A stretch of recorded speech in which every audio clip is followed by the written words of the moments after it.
Woody, and today we have got some awesome brawling in the World Championship. I'm joined with Ark. We are going to be your commentators for the first match. Ark, take it away.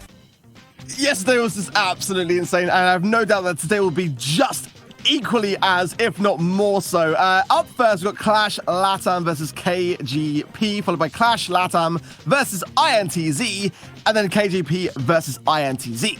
These are three superstar teams, but I really have to highlight INTZ, a squad that is on the global leaderboard at 7th position and by far ahead of every other team in their region. They are certain to qualify for Worlds and are really going to put on an excellent show today. Take a look at their point total, 240, nearly double the next spot. But KGP, formerly Red Canids, is an amazing team that has a great history of competitive success. We'll see how they perform in this month's event. You can see the other 5 teams that have also qualified to their Ark. Yeah, absolutely. Like you say, INTZ definitely the giants of the LATAM South region. But as we saw yesterday, Qlash did qualify for Worlds in the European region as well. Still 2 spots left. And we may even see one of those be a bit more known to us later as to how that might unravel in the NA region later. But we'll have to wait and see as far as that goes. Right now, let's take a look at the Qlash LATAM and KGP teams. Qlash brings Alchemical, Gozera, and Edinho to their battle today. They'll be going up against KGP's Guigul, Kada, and Parzival, looking for the holy grail of victory. $9,000 is the first place prize for the region this month. Let's take a look at some gameplay from these teams in their previous matches. Yeah, like you rightly say earlier as well, KGP not a team to be trifled with, very, very strong. With Qlash LATAM have been a very, very dominant team throughout this competition.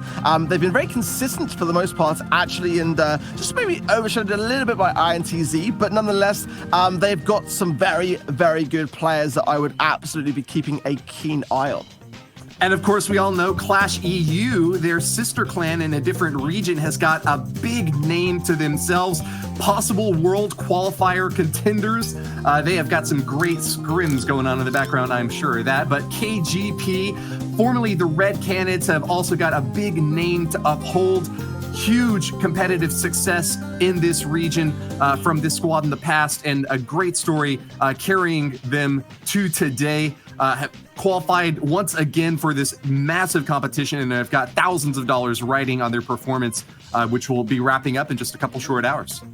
Yep, and the bans are in. Qlash LATAM are banning Gale straight off the bat. We didn't see much of Gale yesterday. We're not going to maybe see much of him again today. And Mr. P, who was not actually banned at all yesterday. So interesting to see him being on the ban. We didn't see much play rates actually from Mr. P yesterday either. So that'll be interesting to see play out. But the first map up will be some assembly required. The game mode will be Siege. And with those bans in mind, Woody, what are your thoughts looking ahead in the game to come? Well, I'm expecting to see a lot of Surge. He was a popular ban pick yesterday and is one of the meta options that a lot of teams have been turning to whenever he becomes available. But also a lot of Barley. He wasn't banned at all, but was played on pretty much every single map. Anytime you've got obstacles that you can hide behind, Barley is one of the best throwers in the game alongside Sprout and can get some fantastic value, area of effect control with that splash damage going everywhere and slowing enemies down with that sticky toxin. We're already ready for the first game, though. Let's get into it, Ark. Yeah, I'm super excited to see how the gameplay today is going to differ from yesterday. Now that you rightly say Surge is on the cards here and coming straight out the gates, it seems, for KGP. Kadu going to take that mid lane, and yeah, an abundance of Barley too. Some Jackie and BB for speed. So yeah, I like what I'm seeing right now.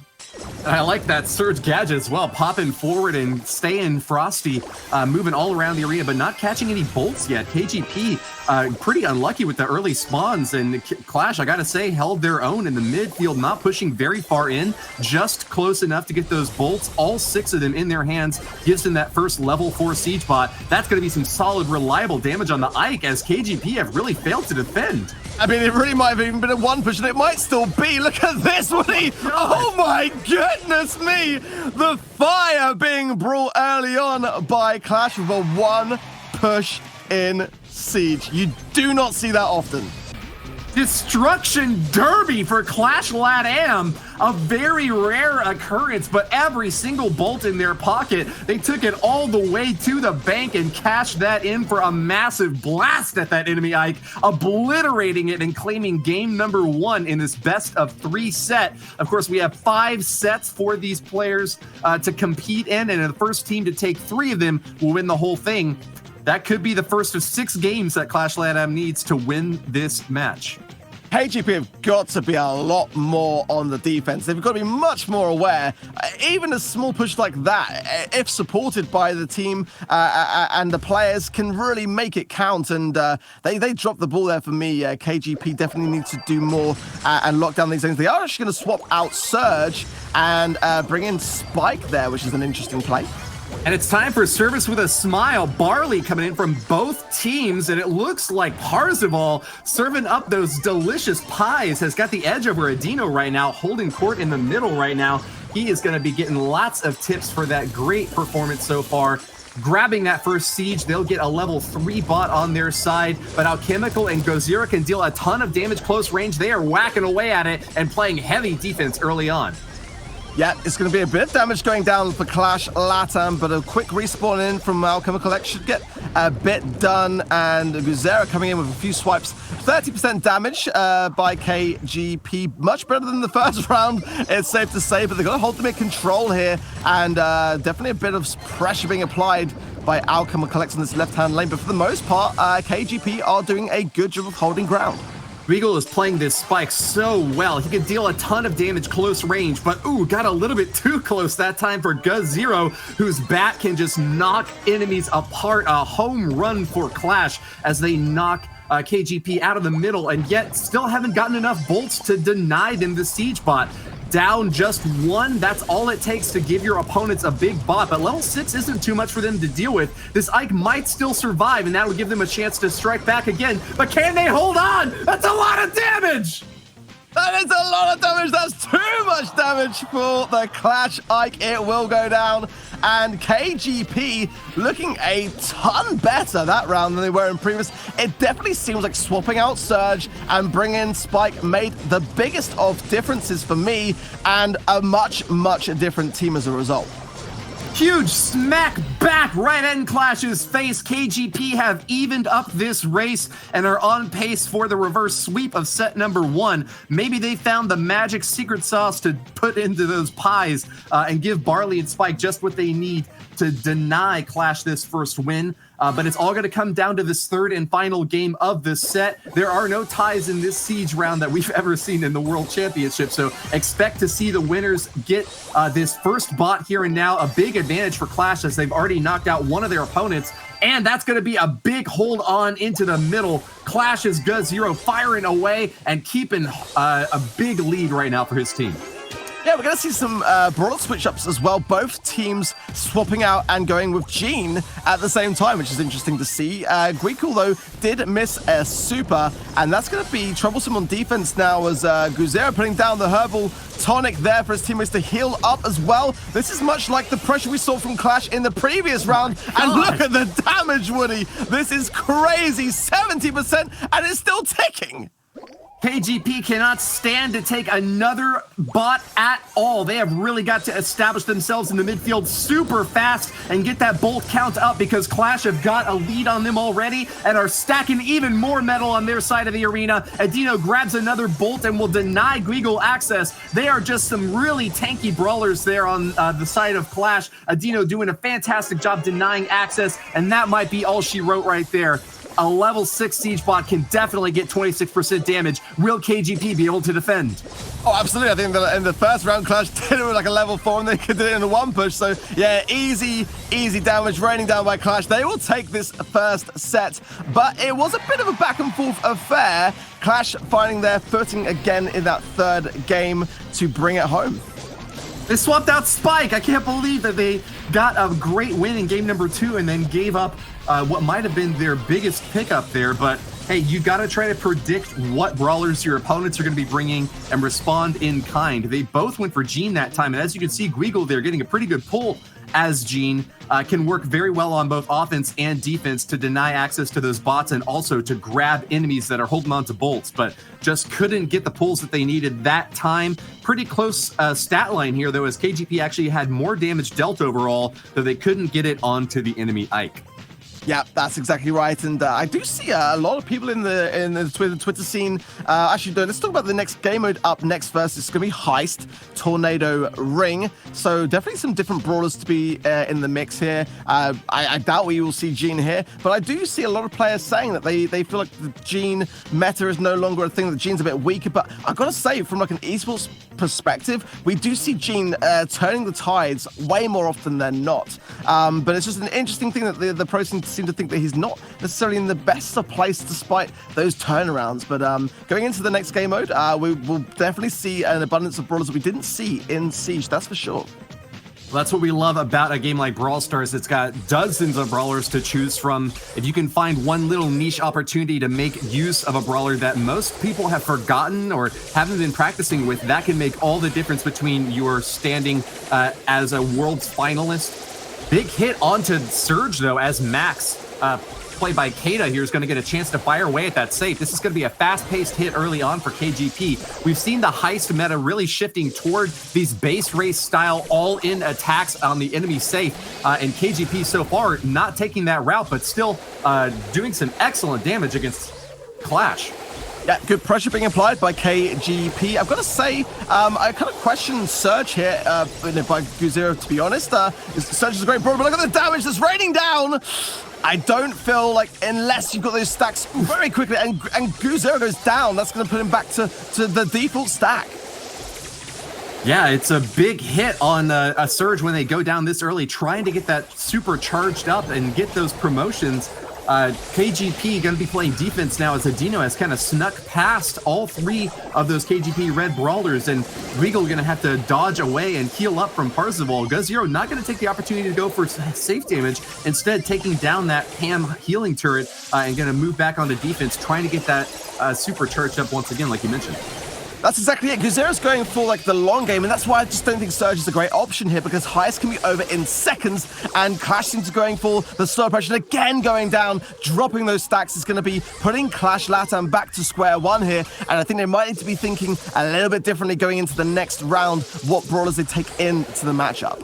Qlash playing this like it's a marathon, but KGP are sprinting toward the finish, and with only 36% left to deal on that safe, that could be any brawler that gets past this line of defenses. 36 seconds remains in this match, and Adino might have done it right here. Gets a snappy kill and makes a shot at goal. Can't finish off the safe, but he's made an opening for Kada and Parzival. Healing turrets down, and that's going to give them some great survivability. Some additional shots going in there and threatening heavy. Adino on defense doing his best to take down Kada, but it's taken a long time, and they've only got 17 seconds left to equalize. That's a massive gap to close, Ark.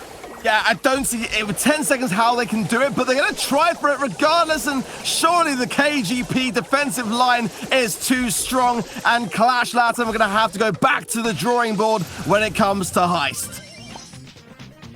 Take a look at Guzero there. He made it all the way to max out his super, but it didn't work for him at all.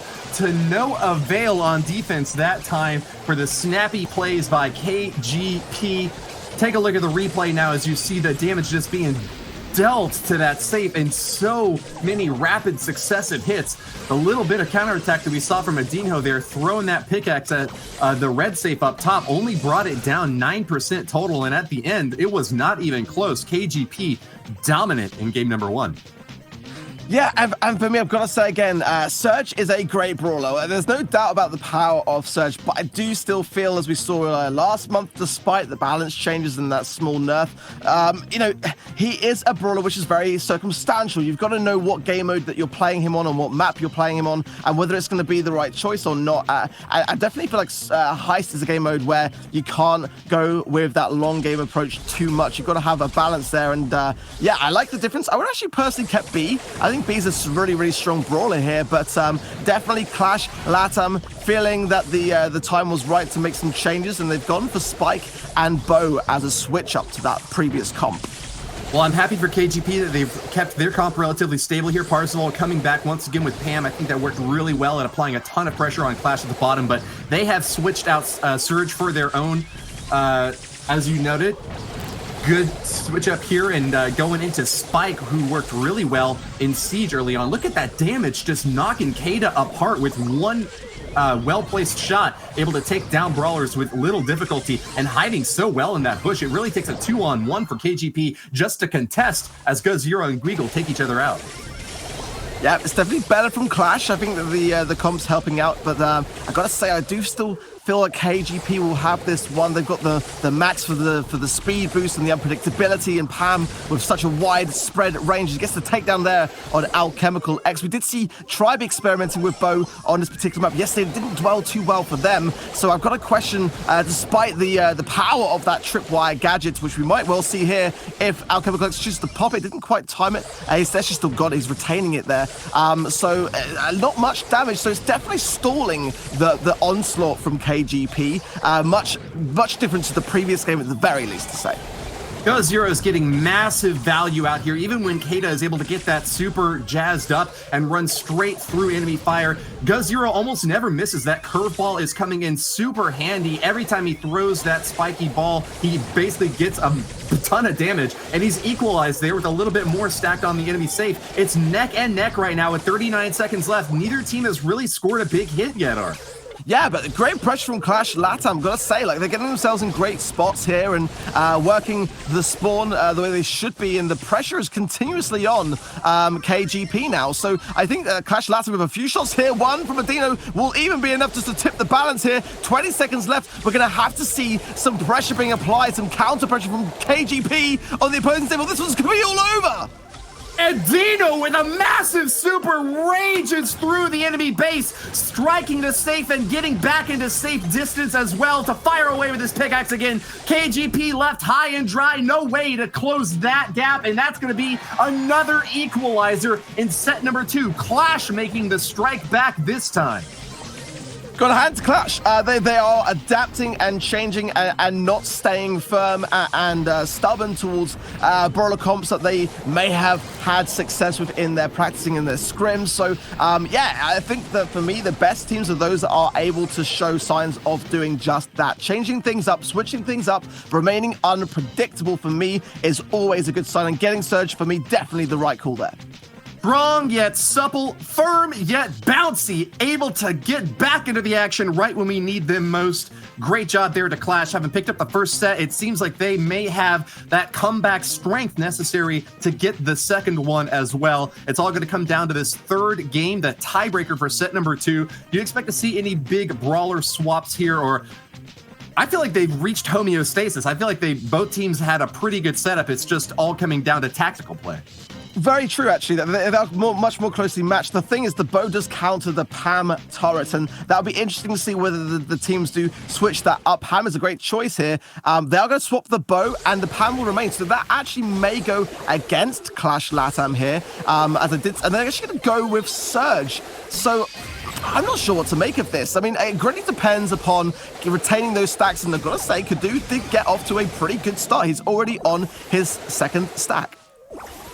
Big defensive setup here from KGP up top. Fearful of any shots from GoZero and Adino coming in. This is a heavy brawler, tanky comp that Qlash have brought in here with Daryl, Rosa. Those are going to punch straight through and deal a ton of damage. They even let Guigle make it past their line of defense and are not going to be blocking him at all. Instead, going for the base race. All 3 Brew Brawlers are on the safe, and they are firing away on all cylinders. Ark, that is going to be it. That red safe has no way of standing up against such mighty force. 13% left on Qlash, but they have done it. Victory for the blue squad as they take a 2-0 set lead.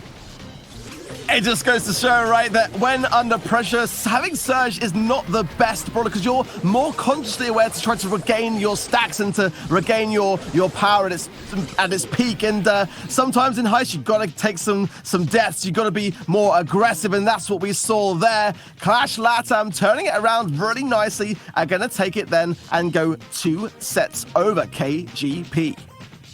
The dragon roars through the enemy base, and without a single moment left to spare, as you saw in that replay, BB taking out her bat.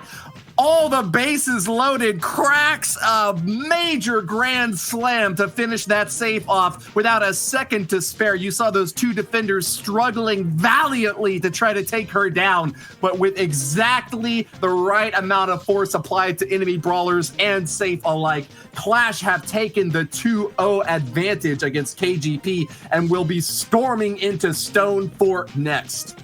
Yep, Stone Fort, gem grab game mode, and we've already seen both teams experimenting with Bo and Pam, which are two of the best brawlers for me on this particular map. But Mr. P was banned, so we did see that was the only instance, I believe, that we saw Mr. P yesterday in those regions. So not going to see that on this map. He would have been a great call. Awesome Tara to be able to reveal using Gadget the opponents that lie in wake in those bushes. So definitely a lot of brawler choices here for me on this particular game mode. Yeah, Mr. B gets a lot of value in these gem grab maps, often as the gem carrier here. We see an early cancellation out the left lane as Gazero and Guigle take each other out. Probably a little bit of an advantage for KGP as they're going to deny Gazero that opportunity to build up. But no, he's actually popped his super after respawning, and he'll have that level 2 ready to help out Alchemical, who's grabbed all the gems so far, blocking access to Parzival in the middle. Big advantage early here for Qlash, Ark. Yeah, Qlash doing a pretty good job of collecting bolts, but Guigle trying to put pressure on here. Missed a couple of shots, didn't quite connect with Alchemical, who's going to go pretty low as Kadu comes in. But for me, this is going to come down to which of these two teams can regain their surge stacks and apply that pressure to sort of pick up those kills consistently. And we have seen both sides going down. They're on equal stacks right now. And Qlash LATAM, though, still regaining mid control. Kadu very low here. Is going to have to consider using Gadget to retreat and walk away, but very low on that side of things, and just gonna have to rethink the aggression there a little bit for me. Alchemical has thrown down the gauntlet so many times, and KGP have not been able to keep pace against a Qlash squad that is picking up gems left and right. Mine set up in the center. This is a super tough nut for them to crack. They're covering on all edges, but seem to be going down one by one. KGP have let those gems spawn just a bit too much in the center, and with one more, Qlash will be able to start the countdown. Kada is going to be able to grab one of them, but there's two more sitting right underneath those trip mines. That could deal a lot of damage if he steps on them. He dashes out, but is that going to be enough? I think that was a great play from Kadu. I gotta say this is much better from KGP, applying the pressure right when they need it to try to buy time and not pick up gems to the middle. I think it's kind of a smart idea to just leave them there. You can focus on positioning then and just go for a quick grab and get multiple at that process in that same time. But Guzera is amazing. Oh, that's huge. Kadu just popped his next stack, and he's gonna have additional range as a result of that. This is a terrifying spot for Qlash, so far ahead during almost the entirety of the game. Late game has really switched favor to KGP, up to 10 now, and with that countdown started, it's all up to Qlash to get another gem and stop the show. Parzival won't have any of it. Swimming through the center, he gets those gems on his side. 12 of them stacked up means defeat for Qlash. Wow, I mean, who would have thought, right? Qlash were in such a great position of control for seemingly most of the match. And then on the 9th gem, couldn't retain it. Started to lose positioning as KGP started to redesign their team and what they were going to be, where they were going to be applying the pressure. And what a great turnaround for them, and they come out on top. I feel like Qlash were playing brave and brash so many times in key situations throughout the early game. Alchemical tossing his Sprout Super onto the enemy entry point into the gym spawn area, denying them the ability to retreat back through that main channel of travel. And yet KGP weren't fighting for it in the center until the very end. They turned it on so quickly, gassed up, and made it past the finish line before Qlash even knew what hit them. Massive comeback for KGP there, and they're going to need to do it again to keep pace against a Qlash squad that has a 2-0 set score advantage on them. Fair to say, it wouldn't be the first time that we would have seen Qlash LATAM today with a reverse sweep in these sets. So I've got to say that they do seem to be very much aware in that respect of what to change, how to change it, and how to kind of recollect themselves as a team to do better next time around. They're going to keep the same comp, and KJP are going to swap out to go with Gene. Gene, I think, is a good brawler to have here. The only thing for me is with this particular map, you do depend a lot with a Gene pull with support from your teammates, and with this wide spread, as you see with these lanes being so wide, the question now for me is, will Parcel get the support from his teammates when he makes a pull? It's going to have to come from Kadu, because his other teammate is playing Piper and can only really help on those pulls from a long-range perspective. That photosynthesis so helpful for Alchemical X. Look at that! Survives with 12 hit points as he retreats back to safety with his 8 gems. A huge lead for Qlash, and it doesn't seem like he is going to crack at all. Alchemical on defense will nullify Kada, and that will give them another opportunity to grab those last 2. Parzival holding court in the middle is really far behind on the gem count, but KGP have done it before. Can they do it again? Grabbing control of the mid is all it takes to get that gem count back up. And with the fighting roaring on, I don't know if it's going to go one way or the other. What do you think, Ark? That's 10. He's doing a pretty good job. He's on countdown, but I've got to say, Greekcool is doing a great job of pinching this from and redesigning the map. But with 10 seconds, the question is, he goes down. That is going to make a big difference here. Parzival is not going to be able to do much. He's going to get body blocked massively here, and all alone, he's going to go down. Qlash LATAM will be safe, but only just clinging on then in gem grab. Hey, a victory is a victory. Nice heads-up play by Alchemical, even at the end there, popping that super to defend himself and deny access to the enemy brawlers closing in on all directions. Qlash played that very well once again and actually managed to keep their heads on straight instead of like last time when they kind of fell behind. But kind of an interesting storyline that out of all 3 sets so far, the team that has won game 1 has lost game 2. We are going to another tiebreaker in this series, Ark, and a match point opportunity for Qlash LATAM. They only need 1 more win. This has seemed like a really tight back and forth, but all the points are stacking up on Qlash LATAM's side, and KGP need to get this win here and now to keep their dreams of first place alive. Yeah, spot on, exactly that. And you know, I think for me, KGP needs to rethink the Piper pick. It is a bit of a gamble, I would say. It's a bit of a tough one to make work. They were making it work, but you know, what if Qlash LATAM go with Rosa? How are they going to handle that kind of situation? So if they keep that, I will be surprised. And if they do, they are going to go for it. So they're going to take the risk. And the question now is that risk going to pay off? Are KGP going to stay in the running here, or are Qlash LATAM going to get 1 more win here to take this matchup? This is going to be some super long-range brawling from KGP, and they are going to need some epic snipes to take down a brawler like Alchemical and Gazero. With healing and shielding, that is going to be a big ask of them to finish it off. As you see there, Brock knocking down his own bush line is going to be a big deficit for KGP, who have yet to establish themselves in this match. Kata hasn't been able to grab any gems so far, and that's a huge advantage for Kata and for Gazero and Alchemical in the middle here, healing themselves back up and taking these brawlers on 1 by 1. KGP just haven't gotten the strategic edge yet to even be able to knock down a healing turret in the center. Yeah, and worth noticing as well that Kata's used multiple gadgets now and surely has probably either got 1 left or none at all, and Qlash LATAM are going to be absolutely safe and sound on countdown, and this is looking like a very strong performance as Parzival going down will make a big difference to whether this countdown can be reset. Good Zero says it's all over. He's spinning already. Clashing and smashing, the Dragons have done it, roaring through with an overwhelming victory. This 3-0 set score tells the whole story, folks. Qlash is dominant in the first match, smashing KGP to bits. Yeah, I mean, you gotta say, there was a couple of questionable brawler picks for me from KGP. They did pretty well for the most part in the first rounds, but then just couldn't retain it through. And Qlash LATAM for me just showed good, clear-cut signs of being able to adapt and switching things up. And that, for me, is what led to that victory. Take a look at the stat line now. As you see, relatively even damage dealt from both teams. It was neck and neck through most of their tactical play, but Qlash far and ahead, the better squad here in this 3rd set, thanks particularly to excellent plays by their Sprout, holding on to those gems, retreating right when he needed to, and keeping them safe on the back line. What have you got for us, Falcone? Thank you, Woody. What I've got for you is this very basic information. I'm a simple man, and when I see a Gene do a ridiculous pull early on, they're likely to be my MVP. MVP in that game is going to go to Alchemical. Oh, wow. I mean, what a great way to start the day to start with. That was quite a one-sided match when all was said and done. But yeah, I'm going to MVP Alchemical.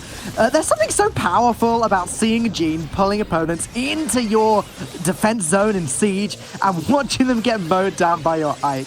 As Bo in Heist, he pushed the enemy right back to their safe and used smart minds to keep them there. Later on, we saw a very speedy game as Daryl. And then finally, we got Sprout in Gemgrad, preventing the opponents from going anywhere near the center. And then in the final game, Alchemical switched to Pam, where we had very much the same story. Complete lockdown, complete lockout. Qlash LATAM really living up to their European comrades and taking this one down, showing what they're worth. This is what the group's looking like now. Qlash LATAM, a very nice start. 3-0 set score against KGP. But now, as we move on, it is time for INTZ to show who the real king is of this region. The next match is going to be Qlash LATAM up against INTZ, and I suspect that this is going to be an extremely good match if INTZ can give as good as they get from Qlash LATAM. Let's take a look at the teams. Firstly, Qlash LATAM once again, Alchemical, Gazira, and Edenho.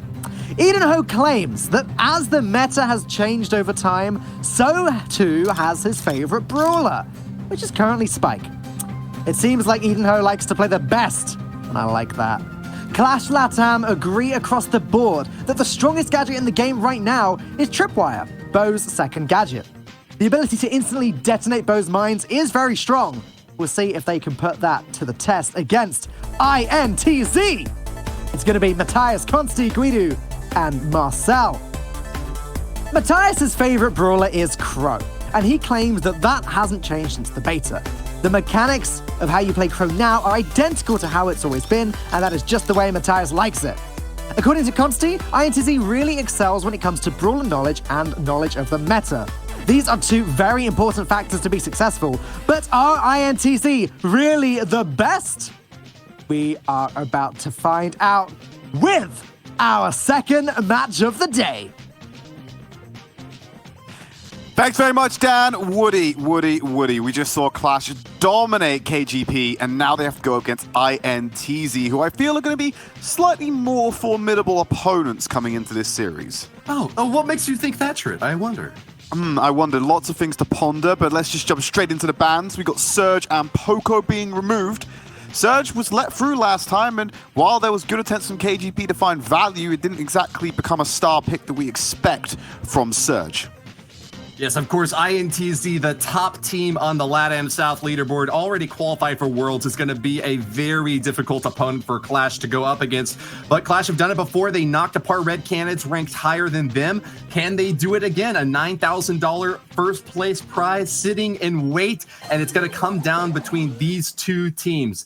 Springing into action, Qlash are going to waste no time at all with a super fast comp here. Max and Bull are already on the enemy safe, and Matthias has got a big task ahead of him if he's going to defend against these two mighty brawlers. Oh, it's a blessing that he was able to get the super up. You'd expect him to be able to finish up Alchemical, but he wasn't able to, Woody. Look at the safe, it's still being burnt. They're going straight bait trace to open this one up. And the super might be enough, but they just get back in time. Qlash LATAM. They want to keep the momentum from their 3-0 series rolling.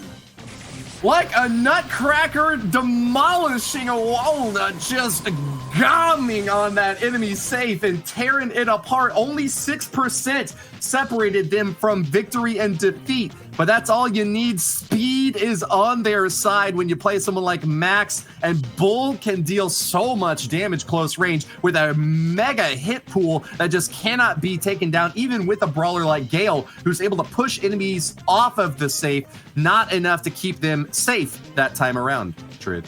And it was an important tool to use there. It did buy a lot of time for his team for INTZ to be able to try and answer back with the damage to drop it down to that 6% deficit that you mentioned, Woody. If there was a little bit more opportunity to push them away, build the super faster, maybe get a third one out in that fight, would have had a better chance of slowing it down because that was a race against time, and Gale is so good in close quarters at shutting down and stopping play. Well, if past is prelude, Qlash are going to do it again. Bull and Max are already on that safe, firing away and taking it down to half hit points. Return fire from our INTZ squad, from Marcel. Gets the damage in, but can't finish it off. Defense from Alchemical going to come back and push them off. And once again, we have another opportunity for these teams to play defense in the mid or go hard in the paint. Guido is planning to play both sides of this match. Goes for the enemy safe, though. Can't keep pace with Qlash and will instead get some additional damage stuck in there, tying it all up, Tridd. And that's super important that you've seen Guido doing this, Woody. He went back to the safe to help deal with the damage to make sure they can clear people off their safe. What does he do? He pockets a super, runs himself down to the opponent's safe, and converts that damage all the way on it. So close to victory there as well for INTZ. These adaptations have been amazing, Woody. They just need to find 5% more. Bull shaking his horns on the enemy safe, but missed that last shot for the victory. INTZ have got a little bit of work left to do. Guido's gonna do it. Tosses the last bottle, and that's it. Ties up set number 1 for an epic kill.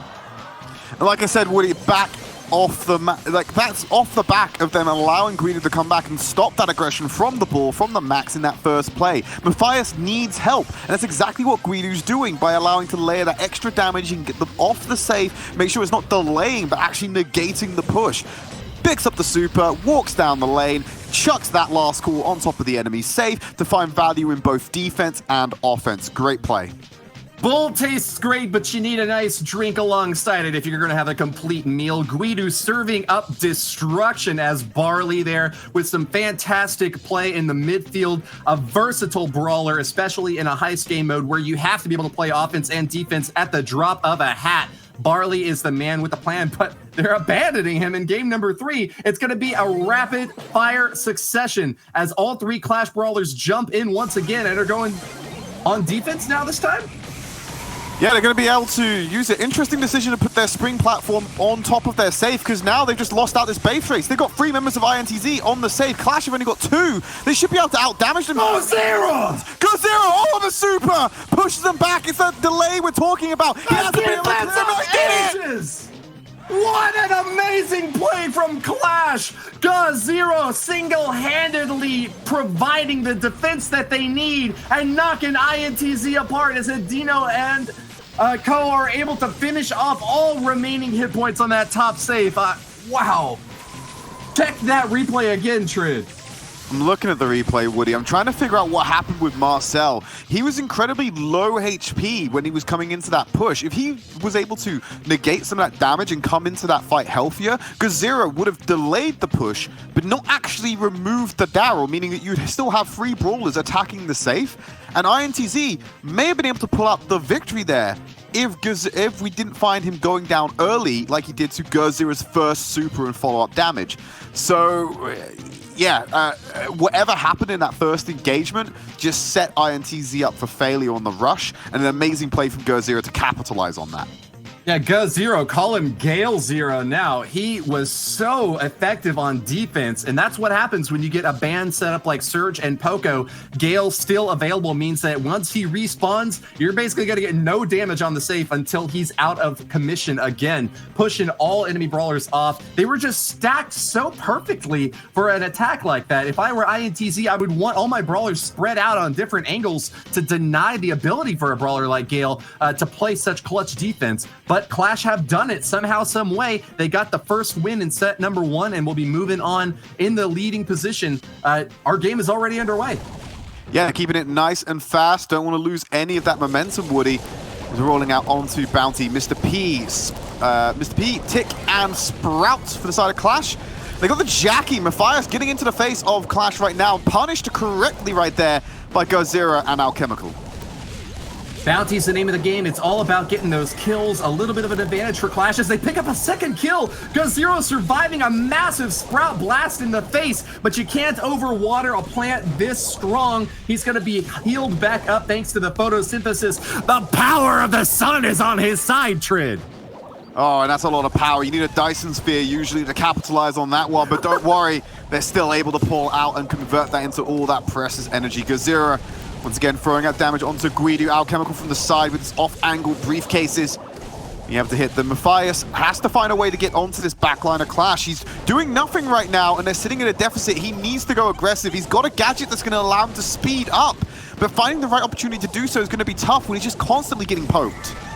Harnessing the energy of nuclear fusion, a Type 2 civilization on the Kardashev scale, Qlash LATAM in the lead and pushing INTZ back into their own spawn. This is the magnetism of such a huge team picking up a big win in round number 1. They are going to take it all the way that they can, and even with some huge damage coming in from these two throwers, Guido and Marcel doing their best to keep pace. They still haven't gotten a single kill yet, Tridd. No, they only got that initial star, Woody. There's 20 seconds remaining. They're going to wait for this wall to erode. They have to find a way to get on to Qlash. Matthias already chunked down low. He will have time to heal for a final rush with 10 seconds remaining, but Marcel cannot go down here because otherwise it'll be insurmountable. Matthias pushed back by the head first. Woody, they got 5 seconds remaining. They're not going to be able to touch. And it looks like Qlash is going to take the first game. My goodness, Tridd, I don't know what I'm seeing. My eyes are bulging out of my skull watching Qlash do it again and again. This squad is unstoppable this month, and this INTZ team at the top of the leaderboard seem to just be shrugging it off, but at what cost? They're going to miss out on the $9,000 first place prize for this region, and their pride's on the line too, Tridd. They're a world qualified team. Why are they letting this Qlash squad knock them around like this? You don't want to be in a situation where you're having these questions raised about the caliber of team being sent to these World Finals. You've secured that spot. Your duty for the last remaining monthly finals is to prove that you are coming from a strong reason, to prove that you are the best case to represent your region. And if you're getting slapped around quite dominantly by Qlash LATAM, who aren't actually going to World Finals, that doesn't send the right message to the global competition. All right, well, they're slowing down a bit in game number 2. Neither team really going to make that play for the center star yet. INTZ get that advantage position thanks to Matthias's aggressive spot there, but Guido barely survives on his way back out. Going to have to pop that gadget to heal up again, but yikes, a kill from Qlash is going to deny access to that Jackie, and they're going to hold on to the lead once again. Mr. P ripping through these brawlers, tossing that briefcase over the wall. You can't stay safe from any spot in this arena. His Roboporter's already starting to trickle through and get some additional damage in there, Tridd. Alchemical is just keeping Matthias in check, Woody, as you've said, and the porters are helping him do that. There's the speed boost. He's going to go for the play to try and find something. The zoning's not quite correct. Matthias manages to juke out the final shot from GoZero. One more should do it, but finally Alchemical on the respawn will avenge himself. Nah, you can't catch me. Matthias singing, but not able to keep it up for the entire time. There's still a 1-star advantage for Qlash, but not as big of a lead as they've been able to hold in the past. It's all going to come down to these last few moments as INTZ need to push back into a huge force that is just raining down destruction on them. Adino and GoZero just dumping the damage in on poor Marcel at that right side. And with a super, oh my god, barely survives. Marcel on the retreat now with 30 seconds left, Tridd. 30 seconds, only 1 star in it, so it's not as bad as INTZ had in the previous round. 1 pick on any member from Qlash will give them the definitive lead, provided they don't lose their own life on the way out. 15 seconds remaining. I'm still looking for Matthias to do something here, Woody. He has to charge down and run down Qlash. No time to waste. Consti missing from their lineup might have cost them in this bounty race. They need to charge in now, but they don't have any hit points left in the tank. Qlash and Adino gets another kill on Marcel, and that shuts down INTZ's hopes of victory in set number 2. Qlash are on a massive rampage with a 2-0 set score and needing just 1 more to become the champions for this region.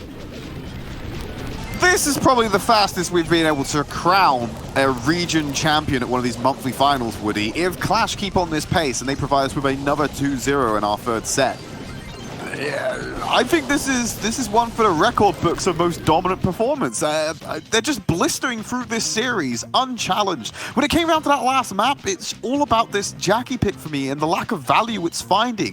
Qlash LATAM are playing incredibly well at keeping him at arm's length, not letting Matthias get in close. And when they do, they're using sprout walls and they're using damage which is thrown over terrain to keep him in check and make sure that if he does take him, you're equalizing the balance by just taking him out on the exit, because his health is burnt so much on the entry. He's incredibly fragile by the time he does get that kill. It's just an incredibly easy pickup for Qlash. I really did not like the composition and the playing through Matthias that was brought in from that previous round.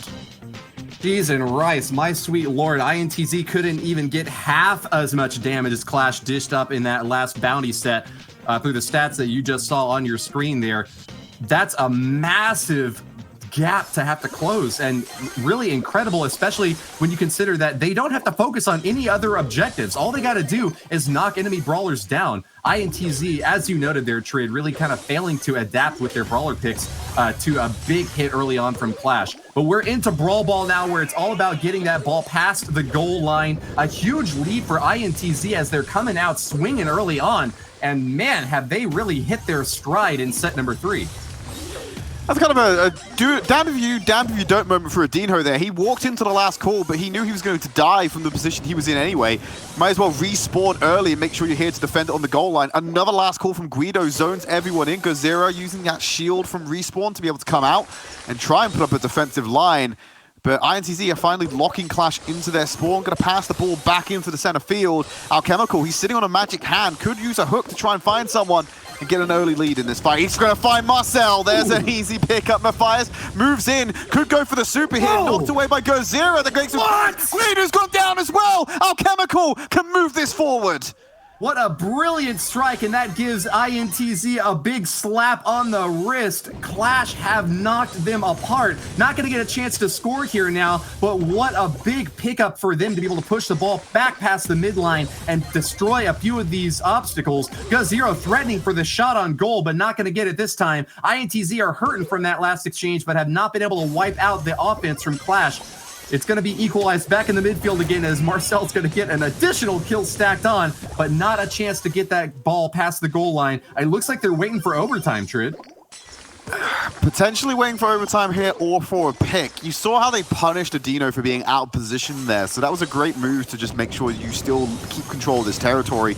Last call being placed behind him once again, trying to do a great pull onto Adino again. Constantly punishing the Jackie, as Marcel will now give them a taste of their own medicine. Alchemical doing the exact same thing to Matthias, a shadow of what we saw in our previous set. Very risky move, pulling a Jackie right into your own clump of warriors, but those brawlers are able to take him out so quickly with such high, rapid fire damage. Matthias at full health, goes for the goal, forces a knockback from Alchemical. Great use of the gadget there, but he's gonna have to rip apart his own wall on defense to get another brawler down. Matthias back on defense now will be able to deny access to Adinho, but it's overtime, and the walls come tumbling down. Next goal wins it all, Tridd.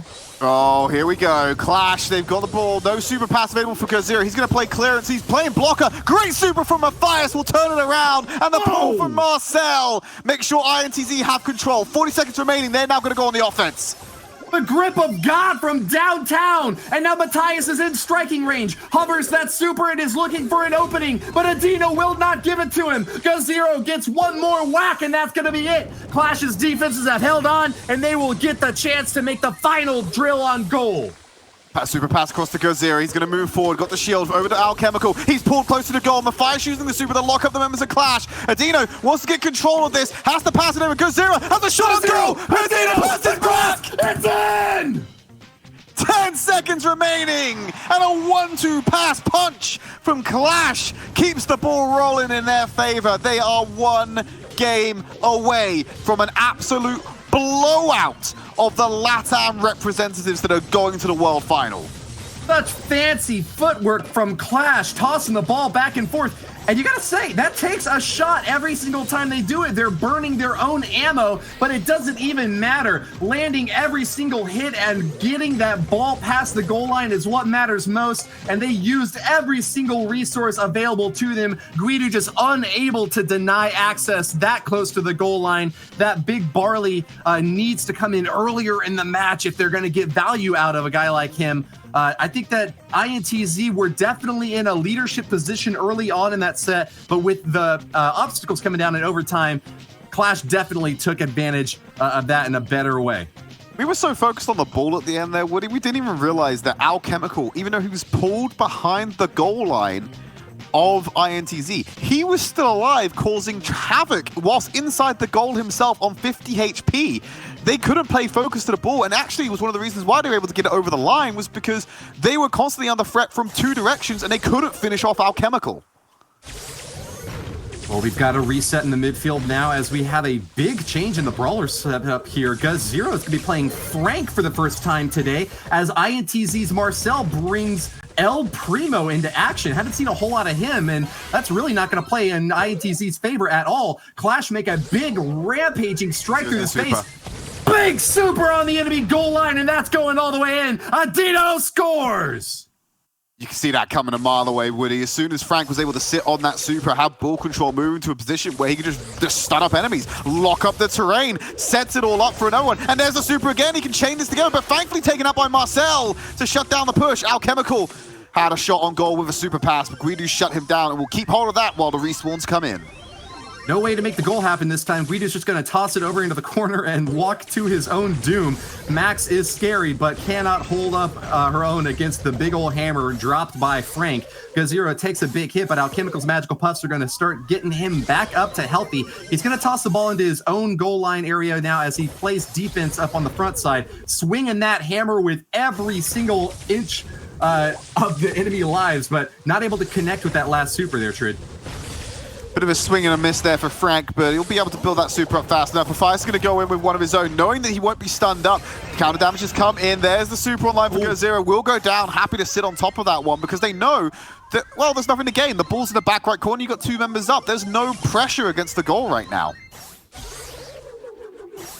Respawn in the middle. Advantage for Qlash LATAM. Remember, they've already got a goal. They don't have to put another one up on the board if they could just defend against INTZ for 42 more seconds. Great gadget use. Great gadget use there to flip GuzZero out of the way, stops the super coming in and locking up multiple members of INTZ. Marcel being speeded out by Guido. This is the best chance INTZ are going to have, and they're trying to get through the unstoppable wall of Frank. They push it through, but he's flipped out of the way. Marcel just needs to walk in, he finds the goal! Twice in a row, GuzZero has fallen victim to being flipped over the shoulders of Marcel. Sneaking back behind him, and with an Omaiwa motion, Daru knocks it past those lines of defenses. You are already dead, Qlash. No way to get back in the action with that big of a hit. But as the respawn happens, they've done it! The team of dreams! The squad of gods! The family of fantasy! Qlash have thrashed through both their opponents and take first place in the LATAM South region. What a beautiful set piece at the end there, all coming together, keeping hold of the super pass on Adino to make the final shot, but Alchemical having the tools in his pocket to just pull any obstacles out of the way with his magic hand. Everything set up by Qlash on that counter-attack. As soon as they caught Mafias in Frank's super, it was already over. They had everything lined up, ready to go. They just needed the one pick, and Mafias was that pick. Great job to Qlash LATAM. Big deficit on damage dealt and just barely neck and neck on those kills, but so many more goals even when they get scored on in a pretty embarrassing fashion. As soon as that respawn comes in, they had it past the goal line in a matter of seconds later. What a finish for this Qlash LATAM run through the region. We've got one more match coming up to decide the silver spot. Daniel, tee it off for us, man. I mean, if you blinked, you missed that one. Qlash LATAM just dominated both of the other teams in this region. INTZ, who have qualified for global finals, are not able to win today. Our MVP for that last match is going to be Gazira. And I mean, you heard Woody and Tridd shouting this man's name, and with good reason. We know that Gale is good in Heist. We know that. But Gazira showed that it's about more than just the gadget, launching his teammates to the enemy safe, but also single-handedly defending Qlash's safe.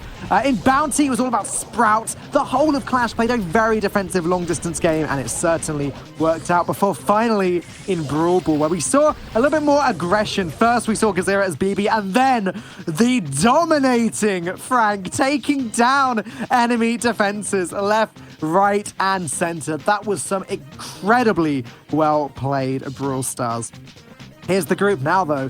INTZ and KGP. Both having lost to Qlash LATAM are now going to be battling it out for second place. And you know, there is a lot of prize money on the line here. Every month, they're playing for significant amounts of money. But for KGP, for Guigul, for Kader, for Parzival, up against INTZ, Matthias, Consti, Guido, and Marcel, this is the only remaining match in the group. Who will take second place and who will be leaving with their tail between their legs? Let's check it out with the next game. KGP. Bo is Parzival's favorite brawler. According to Parzival, Bo has only gotten stronger over time with buffs, and especially his new gadget. That's not the first time we've heard that today. The whole of KGP claim their strongest game mode and map is Bounty on Deep Danger.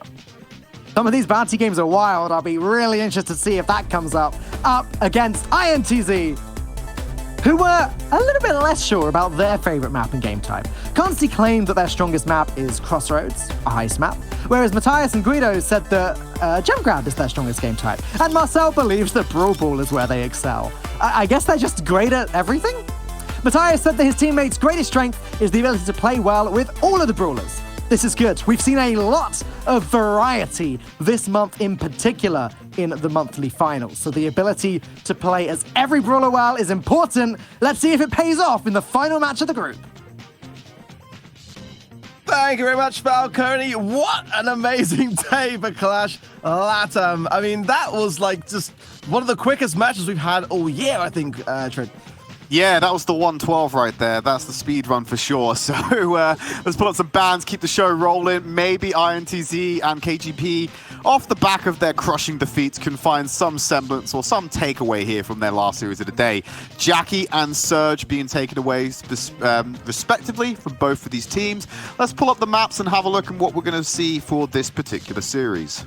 Yeah, going straight in to Snake Prairie for set number 1, the Bounty game mode. Yeah, Jackie being banned. I can't remember the last time we had a Jackie banned. I mean, certainly not since the balance changed to her, and I think she's in a pretty good spot myself. So interesting. I guess there's definitely been a bit of a look towards the upcoming maps, because I don't think Jackie would have been one of the brawlers I would have imagined being seen in Snake Prairie myself. Probably some Bo, I'd imagine some Tara and that kind of thing, right? Yeah, it is a bit of a weird ban. I think we only saw Jackie banned like in the first month of the first monthly final after the release, maybe. And then since then, it's been kind of like, oh, okay, whatever, you pick Jackie. Like, well, no surprises here. The early Bo totems in motion, and we are going to see double Sprout, which again is a bit of an odd choice for me in Snake Prairie, to be fair. But I guess placing down the super wall does eventually disintegrate to leave a line which can block off areas of the map. We'll see that in that top left corner in just a moment. And Mr. P makes more sense to me here. So the porters will seek out brawlers on the opposing teams to find their location within the bush. intelligence versus counterintelligence, Ark. That's what this is. The porters will go ahead and find the enemies, and Guido's just going to shut down the routes to do that from doing it naturally. Unfortunately, the porters don't care if they're seen. They'll just walk into the brush anyway and give you your tracking. They know Guido's on the left-hand side by himself. They're going to empower the porter to help Guido potentially get some damage on here. And they are chipping away slowly. It forces INTZ back. But it's not substantially going to give them a kill. Marcel misses the gravity. Oh, it might be enough more than he can chew here, Ark. Marcel still able to get away. One more shot should do the trick. And Guigo will find it to give KGP a lead. Yeah, it was a tight spot. I think just a little bit too aggressive on INTZ's part. They did have the lead. They didn't need to make the play, to be honest. And to be fair, Guigal was using a great use of Gadget to really be an absolute pest, really, to Guidu playing Sprout, and he might even pop it again. I know it's going to go down. But, you know, they didn't need to make the play. They didn't need to go on the aggressive, but I guess time was ticking, and they wanted to go for it. But now in a good spot, Marcel popping Gadget. This could be a chance for INTZ now to return this. This is all on Marcel. He has to land something big here with the gravity. He's got 8 seconds remaining, pushes forward, jukes out the damage, but he's under so much pressure right now. And he's going to be forced away. He's not able to get in range. The gravity does lock up one, but no kills come in, and it just means KGP maintain the lead. Once again, INTZ putting all their stock into an initiator and unable to find value, because this time in the previous series arc, Qlash were able to kite away the initiator. In their case, a lot of the time it was Jackie. This time around, they're kiting away the Tara and just keeping him at arm's length. And INTZ are falling victim to the same problems they had in the previous matchup, albeit with a slightly different lineup, because now Consti's in the mix. Yeah, it's a real balance between, you know, what you do in terms of your strategy going into Bounty. And I think for me, Snake Prey is a map which is like no other in that respect. We see a very, very different kind of brawler meta lined up for Snake Prey in particular. And yeah, you've really got to be cautious to know when to go on the aggressive, when to not, and also when to really capitalize on those moments. And yeah, that final suck was so important for Marcel to land. It just didn't quite happen. And as a result, here we are with KGP taking the first game of this set. There's nothing wrong with the Tara on this one, Ark. I quite like the Tara. You're seeing the value it brings right now with the Gadget. I agree, it's just down to like finding those avenues in. Now, they don't know Marcel where he was until those cards started getting thrown. If you can get close to any of KGP, you can definitely find a kill here, even without the super online. Parsable already feeling the hurt. He's calling in Consti for their support, and that's what we want to see from INTZ. Boxing KGP, getting kills. Kader back on the menu as well. What a clap back from INTZ in this second round. Yeah, really nice display of aggression early on, getting in amongst the spawn, and it was a really, really nice pinch. Actually, it's a bit of a change of style. Wait, no, Ark, we were so focused on that, we absolutely forgot about the Nani coming in from Guigal. His super combined with Kader's briefcase, they found a kill out of nowhere. They spun cotton into gold somehow. Yeah, it was. I think it's slightly off camera actually when it happened, and it was a nanny, a peep nanny going out, and probably I imagine running autofocus then for the additional damage that brings. The more that peep is on the map, the more damage will be inflicted upon a hit, and it seems that it was successful. This is disgusting. Yeah, this is so disgusting. They're sitting on Bo's super totem, and without even putting himself in the firing line, they're just perpetually sending out peeps. Guigal hasn't moved in the past 1.5 minutes, Ark. It's a solid strategy, but one which does come with a lot of risk, because look at this, KGP are behind and they are just banking on those peep hits, and if they don't come, the time is still going to be ticking. 20 seconds left. They need 3 stars. They need to get a kill here. Parsable and Kudu going in, but the super from Marcel connects, so Kudu goes down. An even bigger lead for INTZ. Game over, game over. INTZ definitely going to walk away with the game win here. In fact, they find a kill onto Marcel. They might get away with this one, but it's not a high enough fire rate on Kader to make that work. INTZ equalized the set. I love that nanny strap, Ark. It didn't work out for them because obviously, like you said, they were behind and there's too much of a deficit to go. But the peep allows you to also scout and gain information that you can guide your team. We saw it at the end where Kader and Parzival were being guided by the peep to show where they had to go. They just didn't have enough time to be able to pull off enough of these kills. I like the strategy under different circumstances. I think you can get great value from it. Yeah, it's not a bad one. And credit to INTZ, Marcel and Constance for shutting it down as early on as they did. That is the strategy that you've got to use to counter that, is to get really, really aggressive early on, shut down the super totem as much as you can. We see that a lot in Europe, a lot of awareness to that kind of thing as well, and various other regions. The bow totem only has 3 uses, so getting that taken down early on is a big difference to the outcome. We're going to see some changes to INTZ. Marcel going to go with Pipe this time around, and don't underestimate homemade recipe. Still a really, really strong gadget despite the range nerf recently. Yeah, well, they found out the super totem. The peep's already in play. Guidu low. No one's there for the follow-up. Kader under fire. Marcel and Consti Gonna shut that one down before they can even begin. And now INTZ put themselves in a position of power. Once again, Guigle with this Pinani and the Peeps are gonna be playing from behind. They're boxed in. It doesn't matter what you do here. You're under so much pressure. They're looking to find this super totem again. And Parzival goes down. 5-star lead once again for Marcel. Absolutely great plays from INTZ. Absolutely, again, just reiterating what I was saying about the strategy, the counter strategy to this idea. And already 2 super totems are down. The lead of 5 stars to nothing. And despite it being a really smart idea to use Peep to scout and to gain stars, ideally if you can connect with one of those Peep hits after a long duration of time for the additional damage, it's still, for me, INTZ are all over this game right now. And it's so hard because the Peep is going to be out there on the field trying to guide Parzival and Kader, but because of the super being dropped down, and look how many of the bushes have been destroyed already, they're going to know where Kader and Parzival are. The element of surprise is completely gone, and with those bow traps being set down as well, that cuts off the only path they were going to have to sneak in anywhere. Yeah, I really like the use of the Tara gadget there as well, and INTZ still very much in control, but now it's not going out from Kadu, and Marcel just trying to stay alive. He goes down. There is going to be an exchange of stars now with 10 seconds, so is it going to be enough time for KGP to do so? No, not now. Marcel says no to that. 8 stars to 2, and a spin and a pin just to seal the deal. I didn't even know if Guigle was going to get that last peep off to try and go for the equalizer. But when you lose a member on your final push and you open that deficit up wider, you've got no option. INTZ going to take set number 1. The first set of the day that's not being claimed by Qlash LATAM, I think. Yeah, you could well be right there, actually.